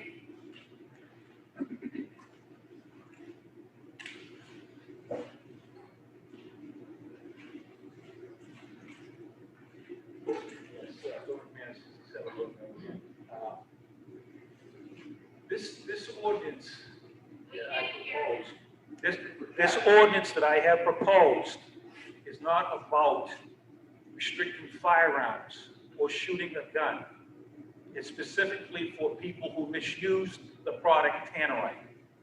Okay, this person is not mixing the amount of tannerite properly in this neighborhood. It's resulting in an explosion that's shaking our homes. I don't know what is so difficult to understand this, okay? I'm not a lawyer, I don't know legal terms, I'm just trying to, provide my opinion and propose the ordinance as it stands. If it needs to be amended, fine, but we still need some kind of a noise ordinance in town. Thank you. Thank you. Any other discussion? Okay, seeing none, we'll move it as read. Move to restrict reconsideration. Okay, I have a motion to restrict reconsideration in a second. All those in favor of restricting reconsideration? Okay, thank you very much. Article 25. By petition of 25 or more eligible voters in the town of Weare to see if the town will vote to urge that the New Hampshire General Court, which is obligated to redraw the maps of political districts within the state following the federal census, will ensure fair and effective representation of New Hampshire voters without gerrymandering. Additionally, these voters ask the town of Weare to urge the New Hampshire General Court to carry out the redistricting in a fair and transparent way through public meetings, not to favor a particular political party, to include communities of interest, and to minimize multi-seat districts. Furthermore, as the New Hampshire State Constitution, Part 2, Article 11 allows towns of sufficient population to have their own state representatives, not shared with other towns, for the town of Weare to petition the New Hampshire General Court for its own exclusive seats in the New Hampshire House of Representatives, if it does not already have it, ensuring that the state representatives properly represent the town's interests. The record of the vote approving this article shall be transmitted by written notice from town officials to Weare state legislators, informing them of the demands from their constituents within 30 days of the vote. This is by petition, and I believe Bev Cotton. I'm going to recognize you as you've brought the petition as soon as I have a motion. Okay, I have a first and a second, and Bev, the floor is yours.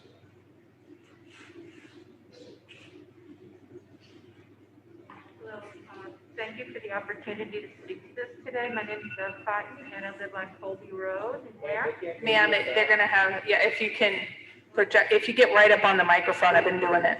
Bev Cotton, Colby Road, Ware, New Hampshire.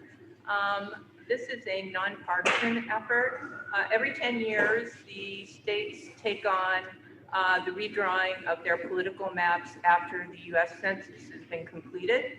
And they do this for the New Hampshire House and Senate, Executive Council, County Commission, and for the congressional districts. This process is called redistricting, and it's supposed to give enough big towns their own voting districts. The requirement is for every 3,290 people, you get a representative in your state legislature, unbundled to other towns. So that would give the opportunity for Weare to have its very own representatives and not be sharing those representatives with other towns. And that would also guarantee that Weare constituents would be exclusively listened to when it came, excuse me, to matters of concern. What I'm seeking is the approval at the state level of a committee, a bipartisan committee, so that it doesn't favor one party or another. There was a committee established historically. However, this was bypassed at the last redistricting effort in 2011. And none of it was public. The maps were done in secret, and the maps were only revealed to the public 24 hours before the vote. So the public had no voice of concern or explanation to that. And that resulted in very expensive Supreme Court cases. Our state is in a minus $81 million deficit for the year, probably can't afford the time and effort for these.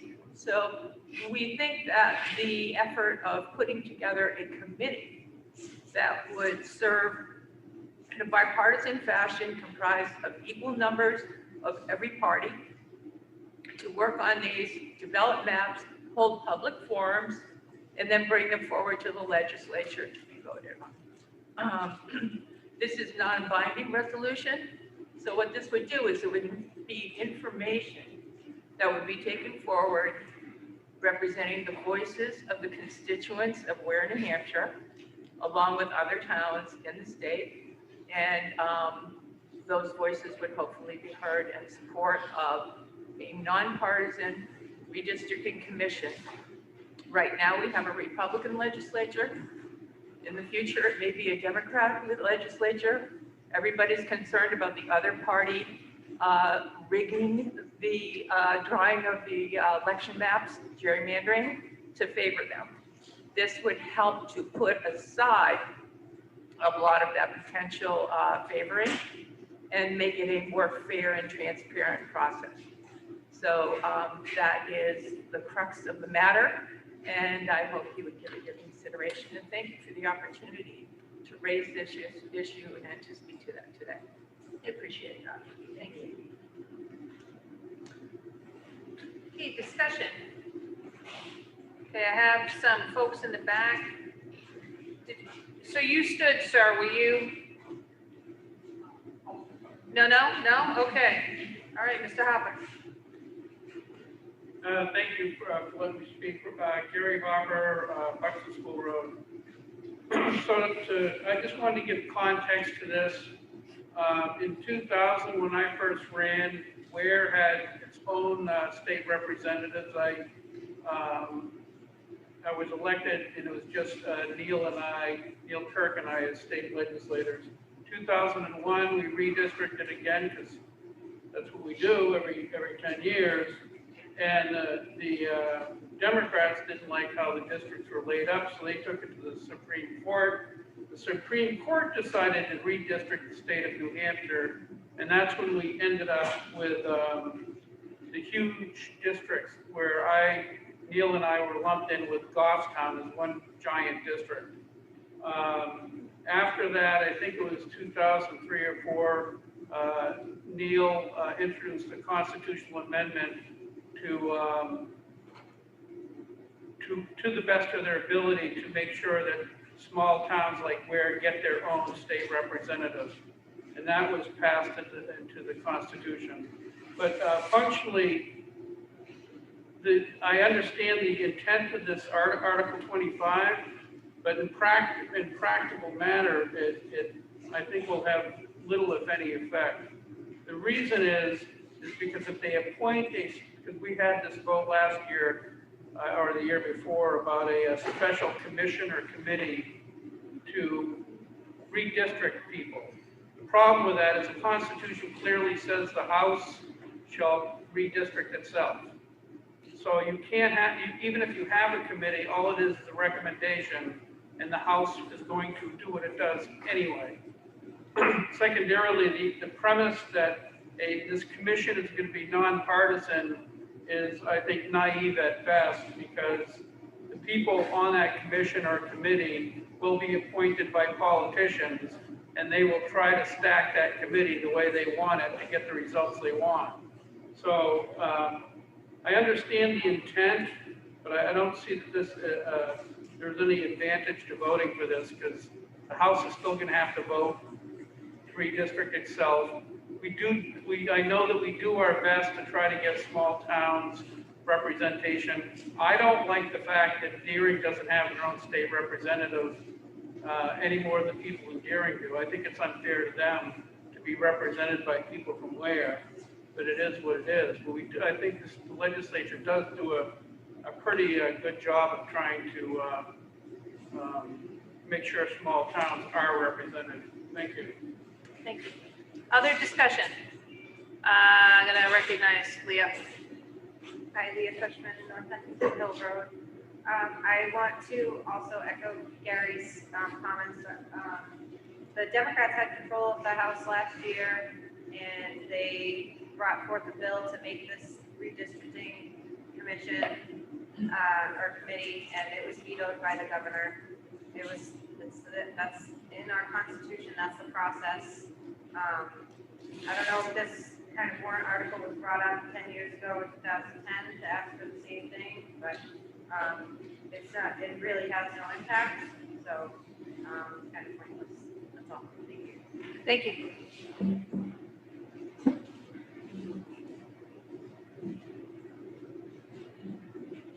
Hi, Rachel Sisto, Dustin Tavern Road in Weare. I've been a political reporter for 12 years.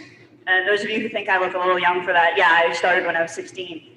Redistricting by third party or independent committee is something that's done in a lot of other states with very little fanfare. I understand that there are some constraints to the way that New Hampshire redistricts, but essentially, this article is just saying that we as citizens, as residents, support the idea of preventing either party, Republicans or Democrats, from drawing ridiculous, large, rather clunky districts to favor their own party. It's ensuring that the whole point of doing the census, of keeping track of people and finding out where people are, that everyone gets their chance to be represented by someone who is local to them, someone who understands their concerns. I am 100% in favor of this article. Thank you. Other discussion?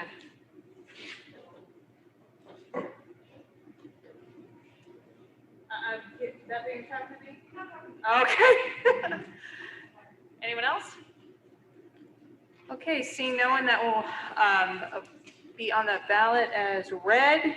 Move to reconsideration. Okay, I have a motion and a second to reconstruct reconsideration. I have lots of blue tickets already in the air because everyone's agreeing that that's a good idea. Article 26, other business.